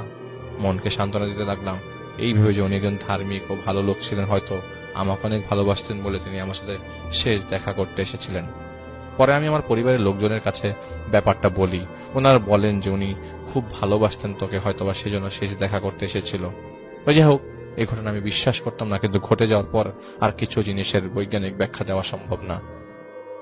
Thank you so much Priyam Chakma আপনার ঘটনার জন্য। আমরা আরেকটা ঘটনা বলবো আপনাদেরকে। তো আরেকটি ঘটনা বলছি। এই ঘটনাটা তালহা নামের এক ভাই পাঠিয়েছেন। ঘটনা তার আম্মুর পরিবারের সাথে ঘটেছিল। তার নানারা ছিলেন 2 ভাই আর 4 বোন। তো তাদের নানাদের বোনদের অর্থাৎ তার আম্মুর ফুপুদের চেহারা ছিল খুব সুন্দর। তো তাদের গ্রামে তাদের মতো সুন্দরী নারী পাওয়াটা দুষ্কর, তাই তাদের সবার সাথে ছোটখাটো 2-1টা ঘটনা ঘটেছে। তবে তার আম্মুর সেজ ফুপুর সাথে ঘটনা ছিল সবচেয়ে ভয়ঙ্কর। ওনার নাম ছিল সালেহা এবং এটা ছদ্মনাম। ঘটনাটা ঘটে বিয়ের পর। তখন তার প্রথম সন্তান কোলে। তা আম্মুর ভাষ্য মতে সম্ভবত 5-6 মাস হবে। ওই সময় গ্রামের অবস্থা খুব খারাপ ছিল। স্বাধীনতার কিছু বছর পরের কথা এটা। তো তাদের গ্রামে তখন কারেন্ট ছিল কেবল সালেহা নানিদের বাড়িতে। তো সালেহা নানিদের বাড়িটা ছিল 2 তলা। বাড়ির সামনে ছিল একটা উঠান, আর বাড়ির পেছনে ছিল রান্নাঘর। একদিন রাতে সালেহা নানির স্বামী বারান্দায় বসেছিলেন। বৈশাখ মাস থাকায় তখন আকাশ মেঘলা ছিল। সন্ধ্যার সময় দমকা হাওয়া বইছিল। ও সময় অস্বাভাবিক একটা বিদ্যুতের ঝলক লক্ষ্য করেন নানির স্বামী। মনে হলো যেন তাদের বাড়ির পেছনে গিয়ে পড়ল, কিন্তু তিনি তা অতটা আমলে নেন না।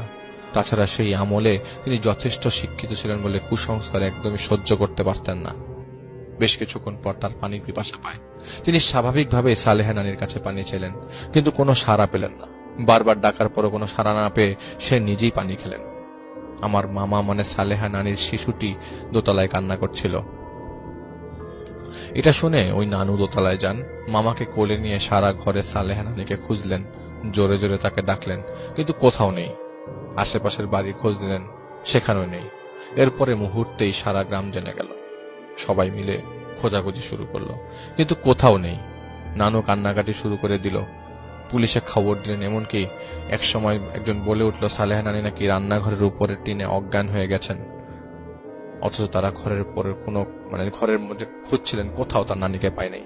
অত সব চিন্তা না করে জ্ঞান ফেরানো হয়। তার গায়ে একটা নতুন লাল শাড়ি পরা ছিল, যেটা কিনা তার আগে ওই মুহূর্তে পরা ছিল না। এটা একটু সন্দেহ জাগায় নানুর মনে। যাই হোক, জ্ঞান ফেরে। তাকে জিজ্ঞেস করা হয়, তুমি কোথায় গিয়েছিলে? তিনি বলেন, আমি দেখলাম আকাশ থেকে একটা বিদ্যুতের মতো কিছু একটা আমার উপরে পড়ে। আমি ভেবেছিলাম আমি হয়তো মারা গেছি। আমি চোখ খুলতে পারছিলাম না। মনে হলো যেন আমি কোনো ঠান্ডা জায়গায় আছি। গায়ে অনেক বাতাস লাগছিল আর মনে হচ্ছিল কোনো ঠান্ডা কিছু আমাকে জড়িয়ে রেখেছে। এরপর আর আমার কিছু মনে নেই। জ্ঞান আসতে অনুভব করি আমাকে খুব নরম কোনো বিছানায় শোয়ানো হয়েছে। বিছানা অসম্ভব নরম আর আরামদায়ক। আমি তখনও চোখ খুলতে পারছিলাম না, তবে অনুভব করতে পারছিলাম আমার পাশে কেউ একজন আছে। কেউ একজন বসলো কিছুক্ষণ পর, আমার মাথায় হাত রাখলো। অসম্ভব ঠান্ডা ছিল সেই হাত। আমাকে এক কর্কশ নারী কণ্ঠ বলল, তোর নাম কি রে মা? আমি নাম বললাম। এরপর আমার সম্পর্ক জানতে চাইল। আমার বাচ্চার কথা শুনে সেই বিশ্রী রকমের এক চিৎকার দিয়ে তিনি বলে উঠলেন, তুই এই কোলের শিশুর মাকে নিয়ে আসছিস? এক্ষুনি আগে দিয়ে আয়।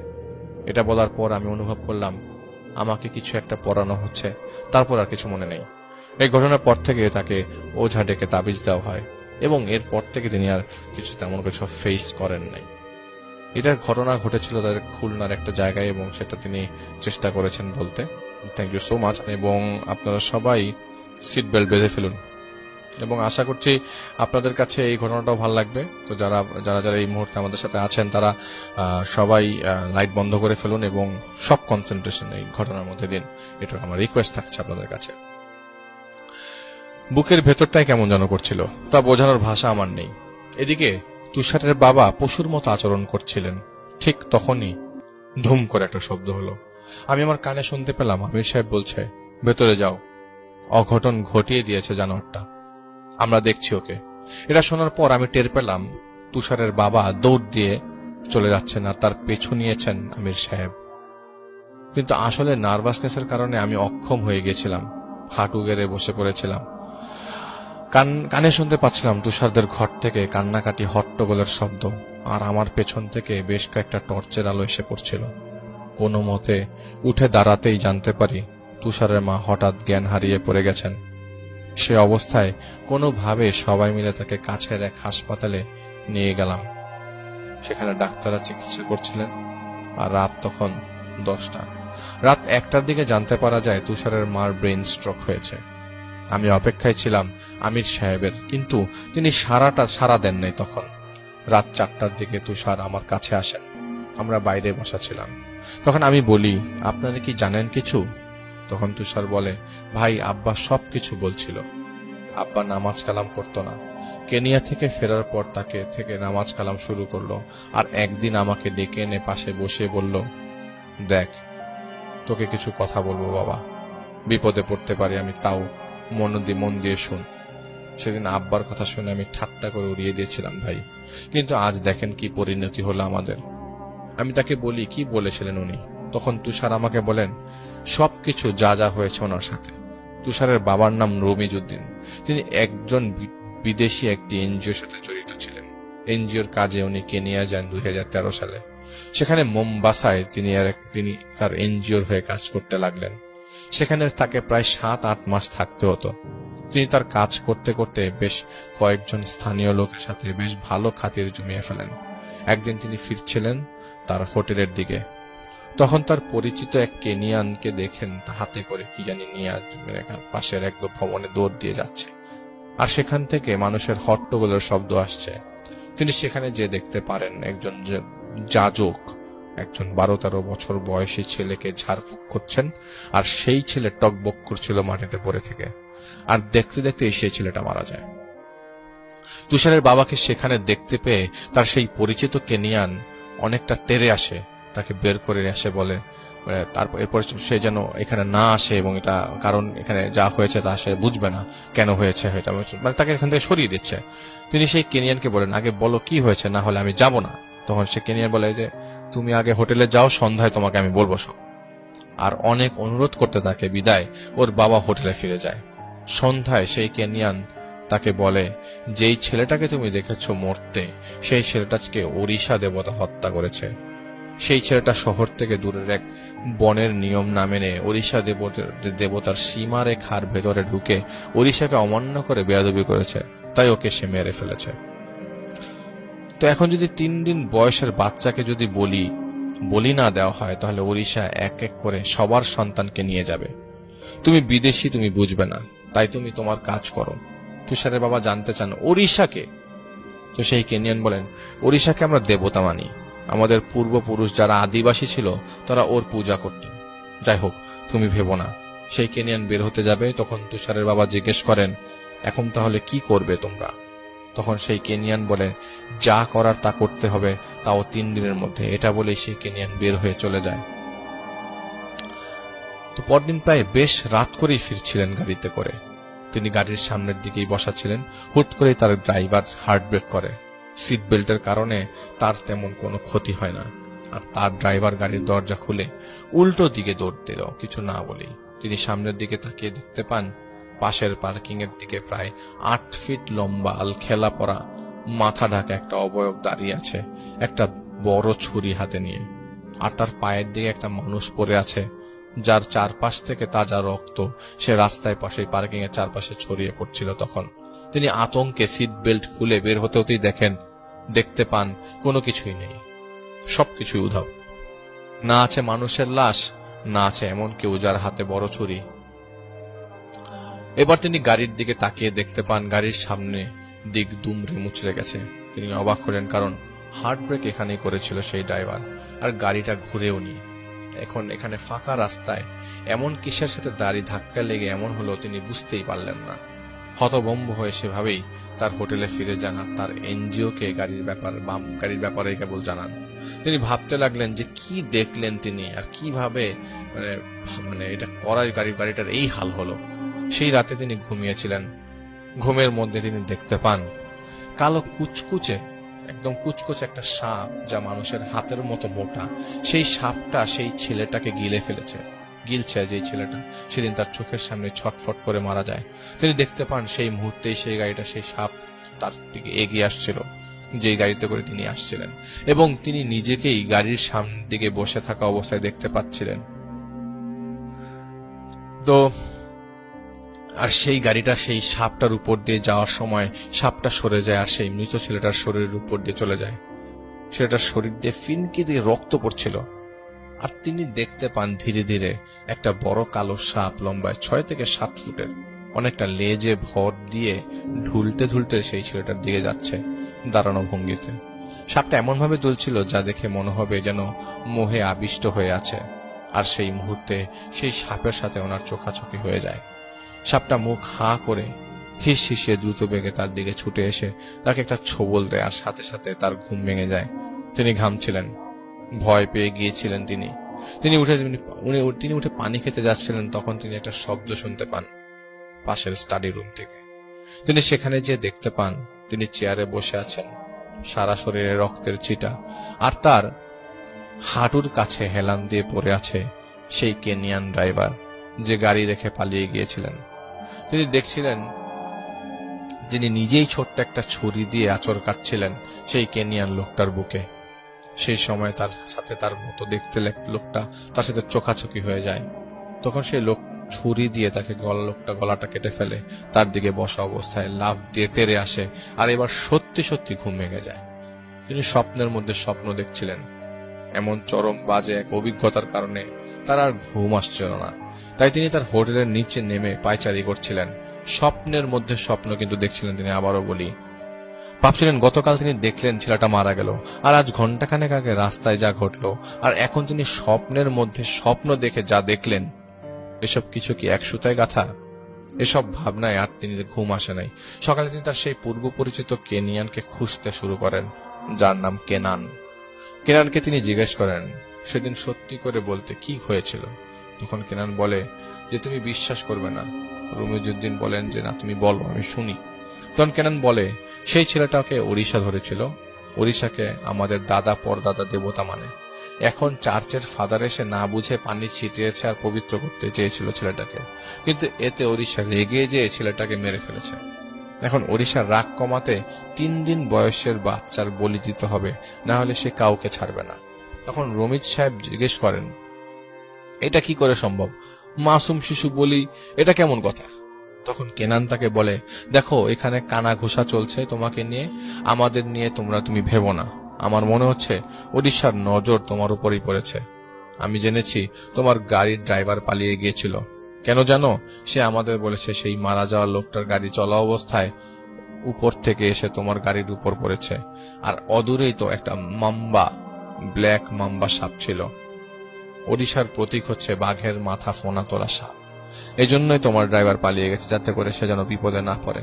তখন রমিজউদ্দিন বলেন, কি আজব কথা বলছো, আজকাল এমন হয় নাকি? দূর। কেনান তাকে বলে, তুমি চলে যাও এখান থেকে, নইলে তোমার বিপদ আসবে। আমি জানি বিশ্বাস করবে না আমার কথা, তাও পারলে চলে যাও। বলে কেনান চলে যাবে। ঠিক তখন রমিজ সাহেব বলেন, আচ্ছা ওড়িশার কথা যে বলছো, সে কি করে, মানে সে কিভাবে শাস্তি দেয়? তখন কেনান বলে, সে তোমার স্বপ্নে আসবে, আয়নায় আসবে, তোমার সুরত ধরে আসবে, তোমাকে ধাওয়া করবে, তোমার স্বপ্নে এসে তোমাকে আর ঢুকতে দেবে না তোমার শরীরে। আর কিছু জানতে চাও? আর কিছু জানতে চেও না। রমি সাহেব বলেন, তোমরা কি সত্যি সত্যি বলি দিবে 3 দিনের বাচ্চা? কেনান বলে, দেখতে চাও? রমিজউদ্দিন বলেন যে না। তখন কেনান বলে, ভালো থেকো, যদি অস্বাভাবিক কিছু দেখো আমাকে জানাবে যত তাড়াতাড়ি পারো। কেনান সেখান থেকে চলে যায়। বিকেলের দিকে কাজ শেষ করে রমিজ সাহেব তার হোটেল রুমে ফিরে আসেন। তিনি কেনানের কথাগুলো ভাবছিলেন। সেই সময় তিনি বুঝতে পারেন যে তার বাথরুমে কেউ আছে। তিনি উঠে 2 পা এগুতেই দেখতে পান বাথরুমের গেট হালকা চাপানো। শুকনো গলে যাওয়া চামড়া জড়ানো আঙ্গুল দিয়ে দরজা কেউ ভেতর থেকে ধরে টানছে। তিনি ভয় পেয়ে সরতে যাবেন, সেই মুহূর্তে তিনি দেখতে পান সেই অল্প একটু ফাঁকা জায়গা দিয়ে তার মতোই দেখতে একজন মানুষ উকি দিচ্ছে, যার চেহারাটা পচে গলে গিয়েছে আর এক চোখে কিছু একটা বিধে আছে। তিনি ভয় পেলেও তিনি অনেক সাহস নিয়ে সেই দরজায় লাথি মারেন, দেখার জন্য যে কেনান কি ভয় দেখাচ্ছে নাকি অন্য কিছু। এটাই ছিল তার অবচেতন মনে করা প্রথম ভুল। দরজা সরে যায় আর তিনি ভেতরে কাউকেই দেখতে পান না। তিনি বুঝতে পারছিলেন না কি হলো। ভয় লাগছিল তার অনেক। সেদিন রাতে স্বপ্নে তিনি দেখতে পান একটা গুহার সামনে তিনি দাঁড়িয়ে আছেন, আর সেই গুহার ভেতর থেকে শব্দ আসছে, আর তার সামনে দিয়েই একজন লোক ভেতরে চলে যায় কুড়াল হাতে নিয়ে।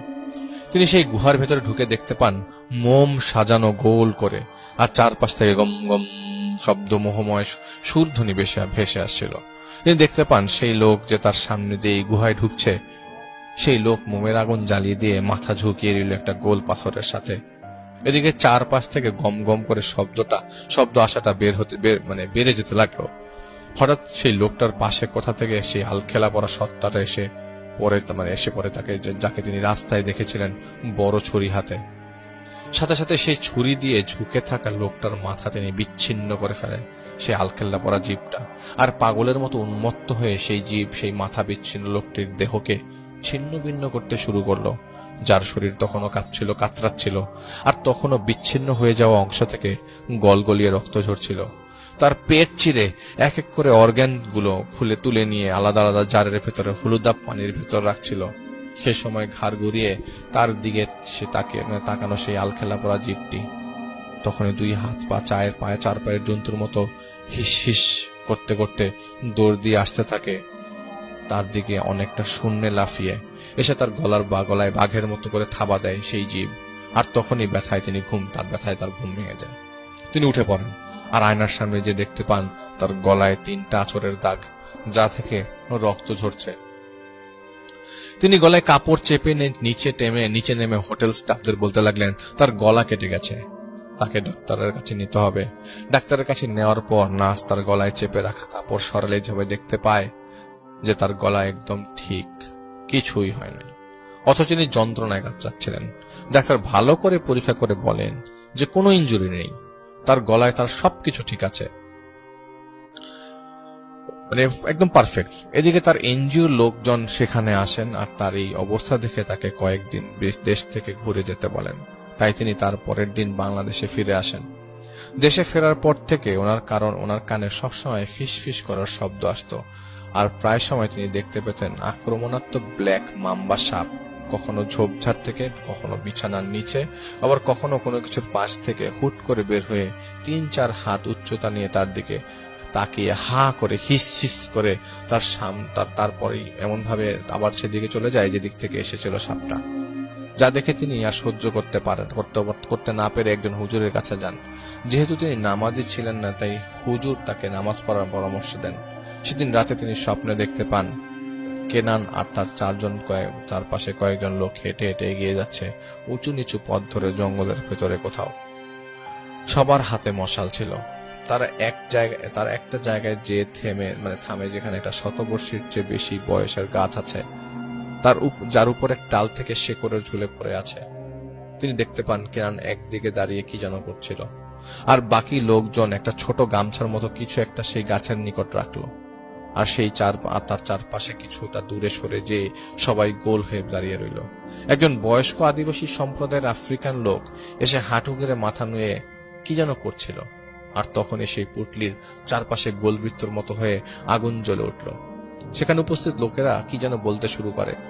তখনই সেই গাছ থেকে একটা 30 বছরের বয়সের শিশু নেমে আসে, যার শরীর ছিল ব্ল্যাক মাম্বা সাপের মতো।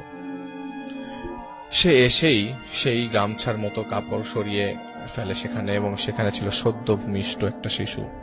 আদিবাসী সেই আফ্রিকান এগিয়ে এসে একটা ছোট ছুরি দিয়ে সেই শিশুটিকে একটি পাত্রে রেখে শিশুটির গলাটা কেটে ফেলে।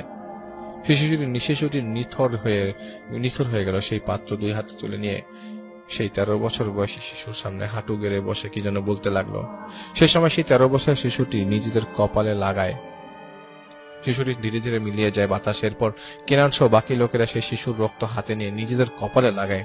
ঠিক তখনই কেনানের সাথে ওনার চোখাচোখি হয়, আর তখনই কেনান তার দিকে দৌড় দিয়ে এসে তার গলা চেপে ধরে তাকে ঝাঁকাতে বলে, এখানে কিভাবে এসেছ? তোমার তো এখানে আসার কথা না। বলতেই ওনার ঘুম ভেঙে যায়, আর উনি ভয়ে চিৎকার দিয়ে ওঠেন। তুষারের মা ওনাকে শান্ত করেন আর জিজ্ঞেস করেন কি হয়েছে ওনার। তিনি কিছু না বলে আবারও ঘুমিয়ে পড়েন। পরদিন বিকালে তার কাছে ফোন আসে কেনিয়া থেকে। কেনিয়ান পুলিশ ফোন দিয়েছিল কেনান নাকি 4 থেকে 5 দিন ধরে মিসিং। উনি কি কিছু কখনো শুনেছেন কিনা সেই বাচ্চাটার ব্যাপারে, যে বাচ্চাটা যাজকের ঝাড়ফুঁকে মারা গিয়েছিল? তো রমিজ সাহেব কিছুই বলেন না যে কেনান কি ওনাকে বলেছিল, ওগুলি কিছুই বলেন না। ফোন রেখে দেওয়ার পর থেকে ওনার ভেতরে চরম উৎকণ্ঠা জেগে উঠল। তিনি ভাবতে লাগলেন গতকাল যা রাতে দেখেছে তাকে সত্যি ঘটেছে নাকি। কিন্তু কোনো কিছু না জানার কারণে তিনি বুঝতে পারছিলেন না তিনি কি করবেন। সেদিন রাতে তিনি স্বপ্নে দেখতে পান সেই গুহা, যেই গুহায় তিনি দেখেছিলেন আলখেলা পরা জীব একজনের শরীর অর্গানের জারের ভিতরে রেখেছিল। তিনি দেখতে পান নারী পুরুষের ছিন্ন ভিন্ন দেহের অংশ এদিক ওদিক ছিটিয়ে পড়ে আছে, আর তিনি হাঁটছেন রক্তের উপর দিয়ে। পুরো গুহাটা মোমের আলোয় আলোকিত হয়ে গেছিল সেই মুহূর্তে। সেই সময় কেনান কোথা থেকে দৌড় দিয়ে সোনার উপর আক্রমণ করে বসে। তো কেনান ওনাকে বলেছিল সবকিছু তোমার জন্য হয়েছে, সবকিছু। কেন তুমি সেদিন গিয়েছিল ওইখানে? তুমি যাওয়াতেই আজ এই হাল আমার আত্মীয় স্বজনদের, বলেই ওনার গলা চেপে ধরল। তখন রমেশ সাহেব কানে শুনতে পান তার পেছনে কেউ দাঁড়িয়ে আছে। সাপের ফোসফাসানের শব্দে সাথে বাঘের গড়গড় শব্দ মিলিয়ে পিলে চমকে দেওয়ার মতো অবস্থা। তিনি দেখতে পান তাকে ছেড়ে দিয়ে বড় বড় চোখ করে কেনান তাকিয়ে আছে তার পেছনের দিকে। কেনান দৌড় দিয়ে পালানোর চেষ্টা করতে যায়, ঠিক তখনই আলখেলা পরা অবয়ব কেনানকে ধরে শূন্যে তুলে ধরে। কেনান বাঁচার আপ্রাণ চেষ্টা করছিল হাত পা ছড়ে, কিন্তু চোখের পলই কেনানকে হাত দিয়ে বিভৎস টেনে 2 ভাগ করে ছিঁড়ে ফেলে আলখেলা পরা অবয়ব। রমেশ সাহেব দেখতে পারেন যে কেনানের বিচ্ছিন্ন শরীর থরথর করে কাঁপছিল। সেই অবস্থায় সেই অবয়ব কেনানের হৃৎপিণ্ড টেনে বের করে ফেলে, যা দেখে তখনও তিনি কাঁপছিল। সেই কাঁপতে থাকা হৃৎপিণ্ডটিকে একটা কাচের জারের ভেতরে রেখে দিল সেই অবয়ব, যা তখনও কাঁপছিল। এরপর সেই অবয়ব একটা চামচে কেনানের শরীর থেকে রক্ত নিয়ে পাশেই রাখা পাথরের উপর রেখে দেয়। সেই পাথরের উপর এক এক করে অনেকগুলো মোমবাতি জ্বালায় সেই অবয়ব। এরপর একটা গাছের ছালে কি যেন খোদাই করলো ছুরি দিয়ে সেই অবয়ব। এরপর উঠে যে একটা ছোট হৃৎপিণ্ড কেটে তার মধ্যে সুতো কাপড়ের টুকরো আর সেই গাছের ছাল ঢুকিয়ে দেয়। এরপর সেই অবয়ব উঠে দাঁড়ায়, আর নিচে পড়ে থাকা এক মহিলার বিচ্ছিন্ন মাথা থেকে চুল কেটে নিয়ে সেই চুল একটা বড় সুইয়ের ভেতরে ঢুকিয়ে সেই চুল আর সুইকে সুই সুতার মতো করে সেই হৃৎপিণ্ডটির কাটা জায়গাটা সেলাই করে ফেললো।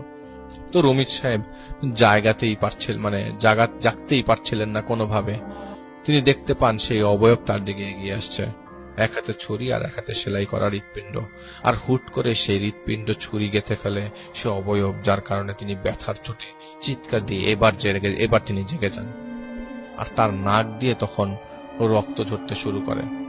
তিনি জ্ঞান হারিয়ে ফেলেন। তাকে হাসপাতালে নেওয়া হলে জানা যায় তার কার্ডিয়াক অ্যারেস্ট হয়েছে। 3 দিন আগে 3 দিন তিনি শুধু ঘুমিয়েছিলেন।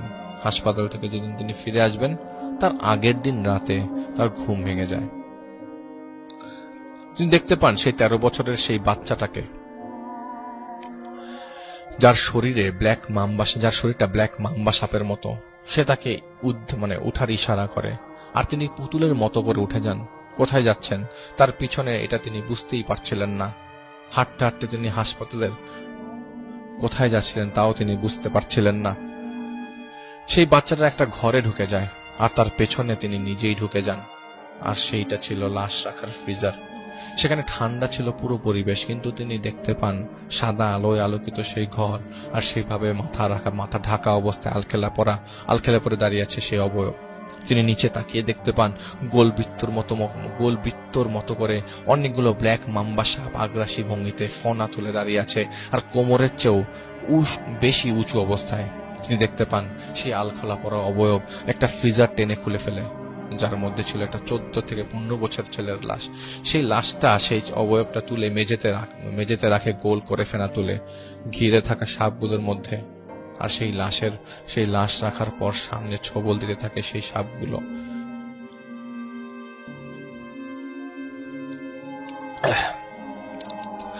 তো সেই সাপগুলো ছবল দিতে থাকে সেই লাশটাতে। আর তখনই সেই অবয়ব এমন একটা সুরধ্বনি করতে লাগলো যা ছিল তীব্র মোহময়।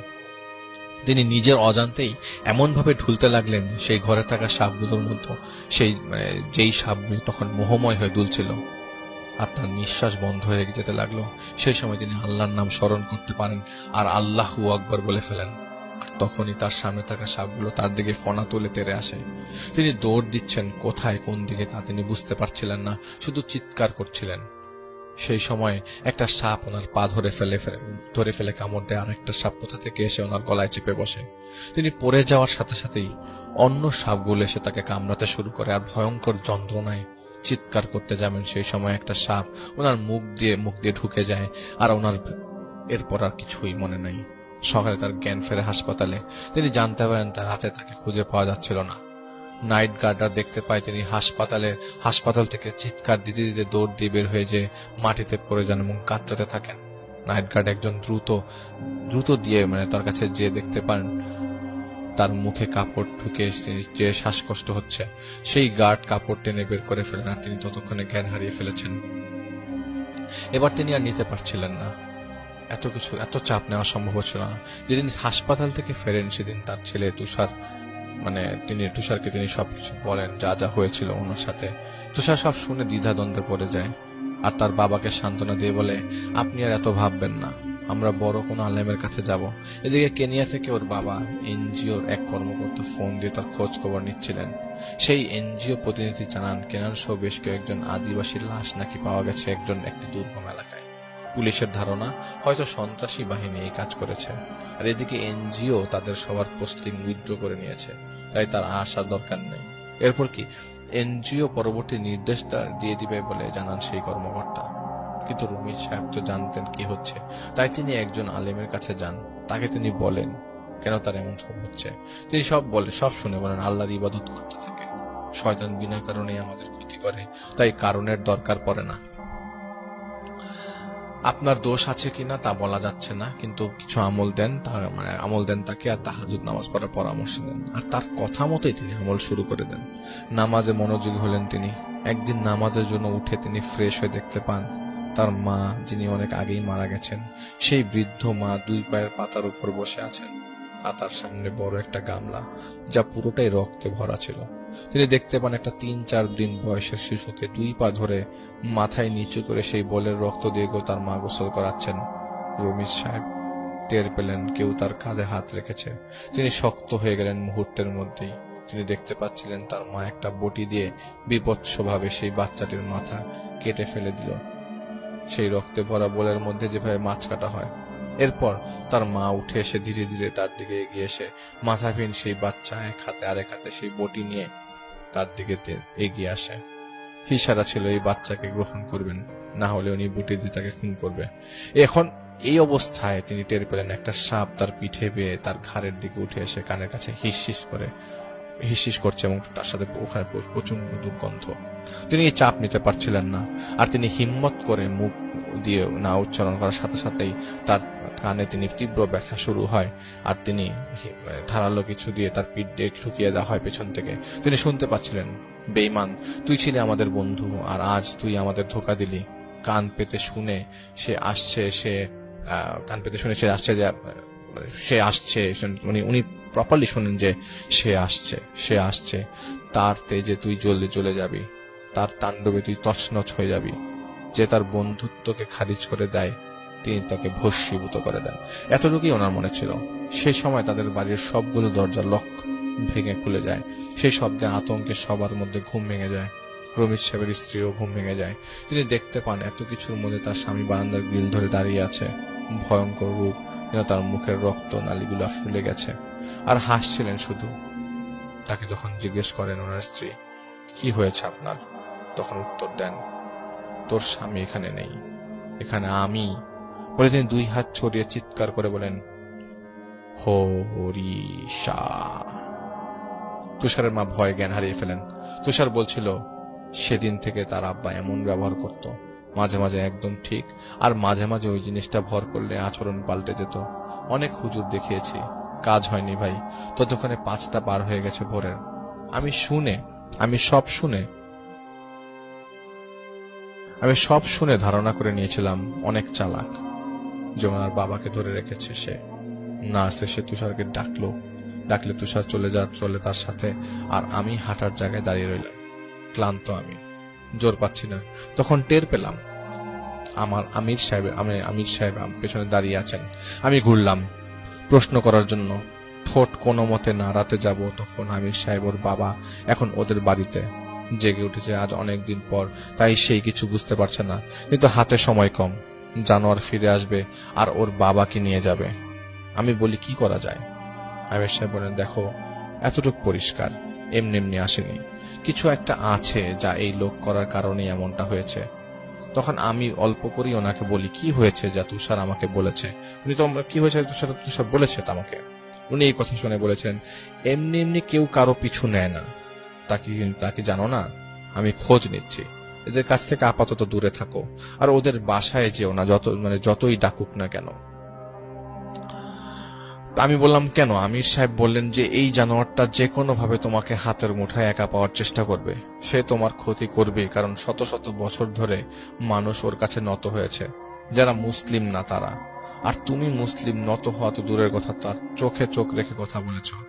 সেই ঝাল সে মেটানোর চেষ্টা করবেই। তাই যত কিছুই হোক, যাবে না, ওই বাসায় যাবে না। আমি খোঁজ নিয়ে রাতে ফিরবো। আমির সাহেব চলে যান, আর দুপুরে বাড়ি ফিরে আসি আমি। ক্লান্তির কারণে আমি গোসল করার পর ঘুমিয়ে যাই বিছানায় হেলান দিতেই। সেই স্বপ্ন যাকে আমি বেশি ভয় পাই, সেই স্বপ্নে আমি দেখতে পেলাম আমাকে পানির মধ্যে থেকে কেউ টেনে তুলে বসিয়ে দিয়েছে। শুধু এতটুকুই। এটা দেখে আমার ঘুম ভেঙে যায়, আর প্রচন্ড ভয় আমাকে জেঁকে বসে, কারণ আমি হাঁটু সমান পানিতে নামতে চাই না ভয় লাগার কারণে। আমি আতঙ্কের কারণে বুঝতে পারছিলাম না কি করব। বিকালে আমাকে তুষার ফোন দেয় যে তার বাবাকে বাসায় পাওয়া গেছে, আর তিনি একদম স্বাভাবিক। তিনি তার স্ত্রীর কাছে আসতে চাইছিলেন, কিন্তু আমি না করার কারণে তিনি মনক্ষুণ্ণ হয়ে কাঁদছিলেন। এর সাথে সাথে সে আমাকে বলে যে তার স্ত্রী আমার সাথে কিছু কথা বলবে। তার স্ত্রী আমাকে ফোনে বলেন, ভাইয়া, আম্মা আমাকে বলছিল একদিন রাতে উনি ঘুমের মধ্যে দেখছিলেন যে ওনার শাশুড়ি, মানে তুষারের দাদি রমিজউদ্দিনের মা, ওনাদের ডাইনিং এর সামনে পড়ে আছেন, আর তার সামনে সদ্য জন্মানো একটা শিশু নারী এবং অন্যান্য অংশ জড়িয়ে পড়েছিল উপর হয়ে, যা দেখলে মনে হবে তিনি এখনই সন্তান প্রসব করেছেন। তিনি দেখতে পাচ্ছিলেন তার শাশুড়ি গুনগুন করছিল, আর নিজের মাথার চুলে নিজেই হাত বুলাচ্ছিল। তিনি দেখতে পেলেন সেই 13-14 বছরের বাচ্চাটাকে, যার শরীর ব্ল্যাক মাম্বার মতো, যেন পা টিপে টিপে চলছে ছেলেটি। তার হাতে একটা বড় গাছের গুড়ি। সেই গুড়িটি তুষারের দাদির সামনে এনে রাখে সেই ছেলেটি, এবং সেই মৃত বাচ্চাটিকে কোলে তুলে নিয়ে সেই গাছের গুড়ির উপরে রেখে দেয়। তুষারের দাদি একটা ছোট্ট ছুরি দিয়ে বীভৎসভাবে গলা কেটে ফেলে শিশুটার এবং অত্যন্ত ঘৃণ্যভাবে খুঁচিয়ে খুঁচিয়ে সেই বাচ্চাটার দুইটা চোখ তুলে ফেলে। একটা পাত্রে তুলে দিয়ে সেই পাত্রটা সেই ছেলেটির হাতে ছিল এবং এটা দেখে তার ঘুম ভেঙে যায়। ঘুম ভেঙে গেলে তিনি শুনতে পান তুষারের বাবা ওনাকে বাইরে ডাকছে। তিনি বাইরে যে দেখতে পান বাইরে অন্ধকার। তুষারের বাবা হারিকেন জ্বালিয়ে বসে কি যেন করছেন। তুষারের মা একবারও খেয়াল করেননি যে তার ঘরে কেরোসিনের হারিকেনটা নেই। তিনি কাছে যে দেখতে পান তুষারের বাবা মাটি হাতড়াচ্ছে আর মাটি থেকে একটা হাত বের হয়ে আছে। তিনি ভয় পেয়ে 2 পা পিছিয়ে যেয়ে বলেন, এটা কি মানুষের হাত? আপনি কি করছেন এটা? বলা মাত্রই জানোয়ারের মতো করে 2 হাত পা মিলিয়ে তিনি দৌড় দিয়ে অবিশ্বাস্য গতিতে 1 লাফ দিয়ে দেয়াল পার হয়ে যান। তিনি ভয়ে চিৎকার করতে থাকেন। চিৎকার করতে করতে বাসায় ঢোকার সময় তার মনে হতে লাগলো সেই যে তিনি হাত দেখেছেন, তিনি তার মেয়ের হাত দেখেছেন, মানে তুষারের ছোট বোনের। আর তার মনে হতে লাগলো ওনার মেয়ে ছটফট করছে।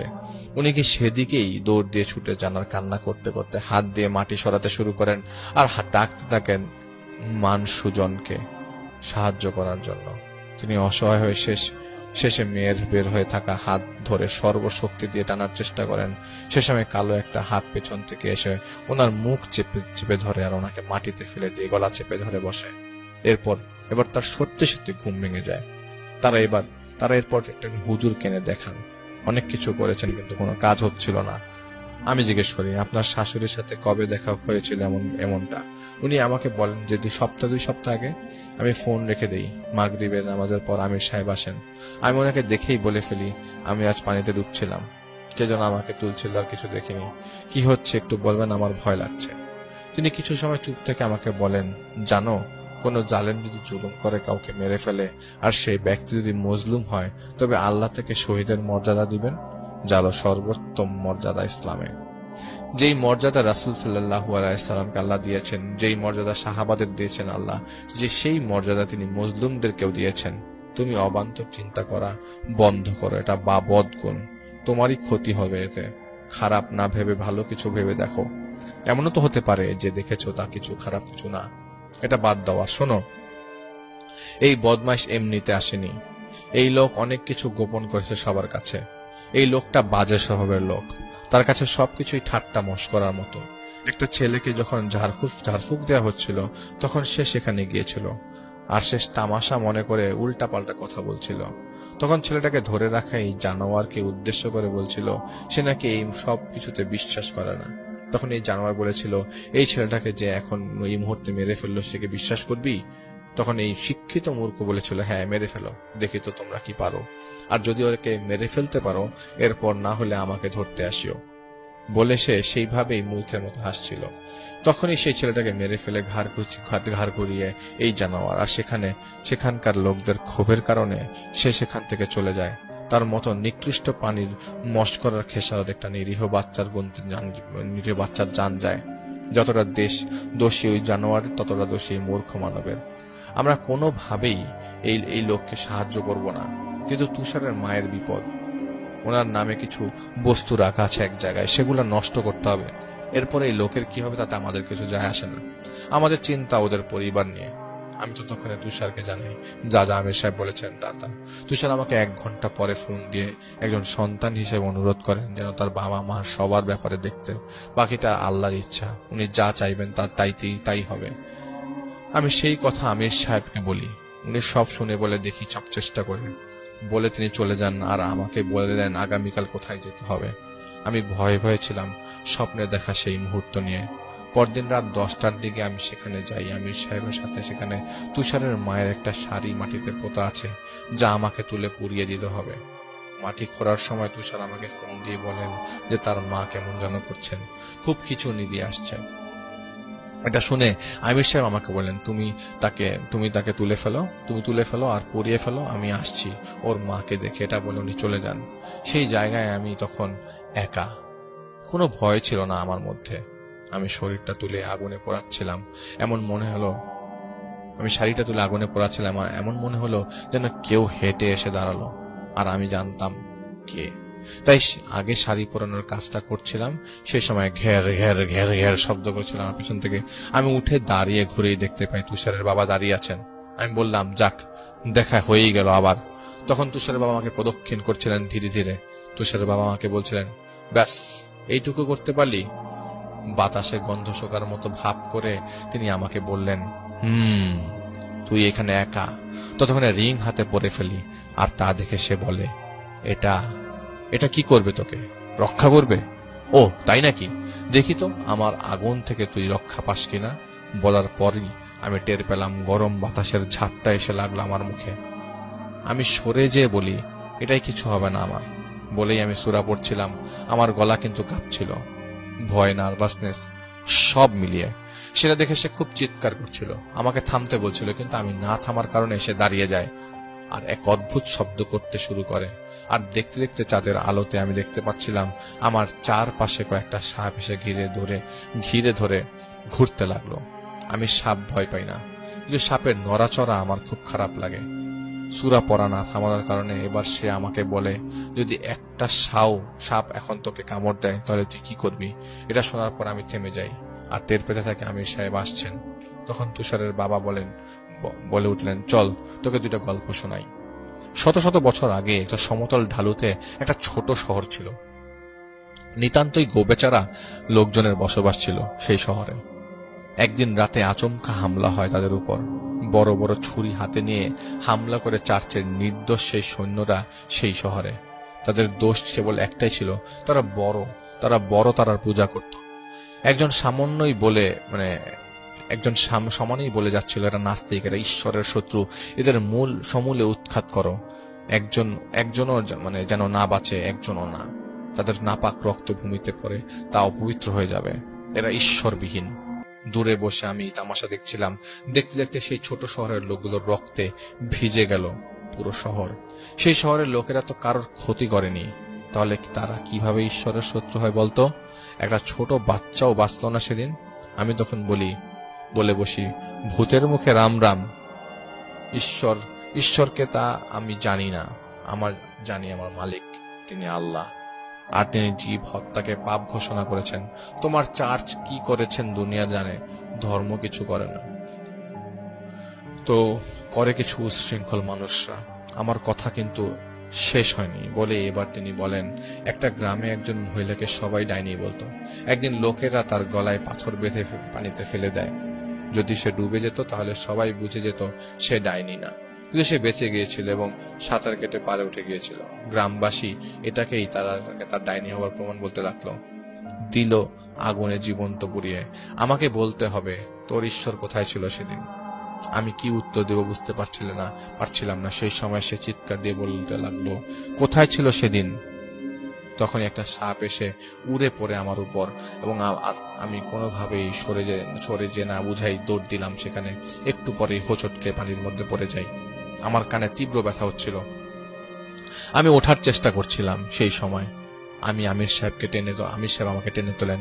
আমাকে জিজ্ঞেস করেন আমি ঠিক আছে কিনা। আমি বলি যে আমার কানে ব্যথা করছে। তিনি আমাকে উঠে বলেন তার পিছু পিছু চলতে বলেন এবং পিছু পিছু চলতে বলেন। আমি উঠে দেখতে পাই একটা ডোবার যার মধ্যে আমি এসে পড়ে গিয়েছিলাম। আর এটাই আমি দেখেছিলাম গতকাল।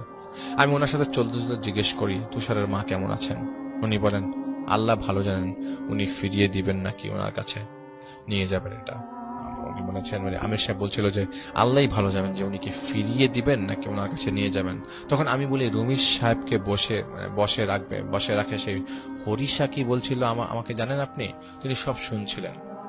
আমাকে তিনি বলেন, দেখো সময় লাগবে, এটা তুমিও জানো, একদিনে সে ঠিক হবে না। এখন চলো আমার সাথে। বলতে বলতেই সেই জায়গায় চলে আসি। এখানে শাড়িটা পরাচ্ছিলাম আমি, কেউ ছিল না সেখানে। তখন আমির সাহেব বলেন, বের হয়ে আয় বদমাইশ, বলেই বাতাসে তিনি ফুঁক মারেন। আর তখনই আমার পেছন থেকে শব্দ আসে, হাসির শব্দ। আমি ঘোরার সময় সে বলতে লাগলো, যদি আমি তোর ঘাটটা ভেঙে দিই তাতে কি কিছু করার আছে? কারো কিছু করার আছে বলতো? তুই তো মরে যাবি, তোর স্বজনরা 2 দিন পর তোকে ভুলে যাবে। চুপ কর বলে আমির সাহেব ওকে থামিয়ে দিয়ে বলে, তোর মতো জানোয়ারের সাথে কথা বলে সময় নষ্ট করার কোনো ইচ্ছা আমার নেই। শুধু এটুকু মনে রাখ, আমাদের মালিক কোন মাজলুমকে কষ্ট দেন না। জুলুমের শিকার হওয়া মাজলুমকে তিনি জান্নাতে প্রবেশ করাবেন। আর জালেমকে আগুনের কূপে ফেলে দিবেন। এখান থেকে চলে যা, নইলে আগুন নয় এই রহমতের পানির তেজে তুই ছারকার হয়ে যাবি। বলে কিছু জমজমের পানি ছিটানোর সাথে সাথে লাফাতে লাফাতে দৌড় দিয়ে চলে যায় তুষারের বাবা। এরপর অনেক ঝামেলা আমাদের পোহাতে হয়েছিল তুষারের বাবাকে ঠিক করতে। আর তুষারের মা অসুস্থ হয়ে যান। প্রায় 9 মাস লাগে তুষারের বাবাকে ঠিক করতে। আর তুষারের মা অসুস্থ হয়ে যান, মানে 9 মাস লাগে যায় টোটাল সব মিলে। এই 9 মাসে আরো অনেক কিছু হয়েছে যা উল্লেখ না করার মতোই। আমি আপনাদের জন্য ঘটনা গুছিয়ে লিখি, অগোছালো করে লিখি না, যার জন্য মনে হতেই পারে এত স্পষ্ট করে ঘটনা কিভাবে লেখা সম্ভব। আসলে আমি অনেক সময় নিয়ে লিখি, যদি কিছু মনে না আসে তাহলে তো লেখা সম্ভব না, তাই না? আপনারা সবাই ভালো থাকবেন।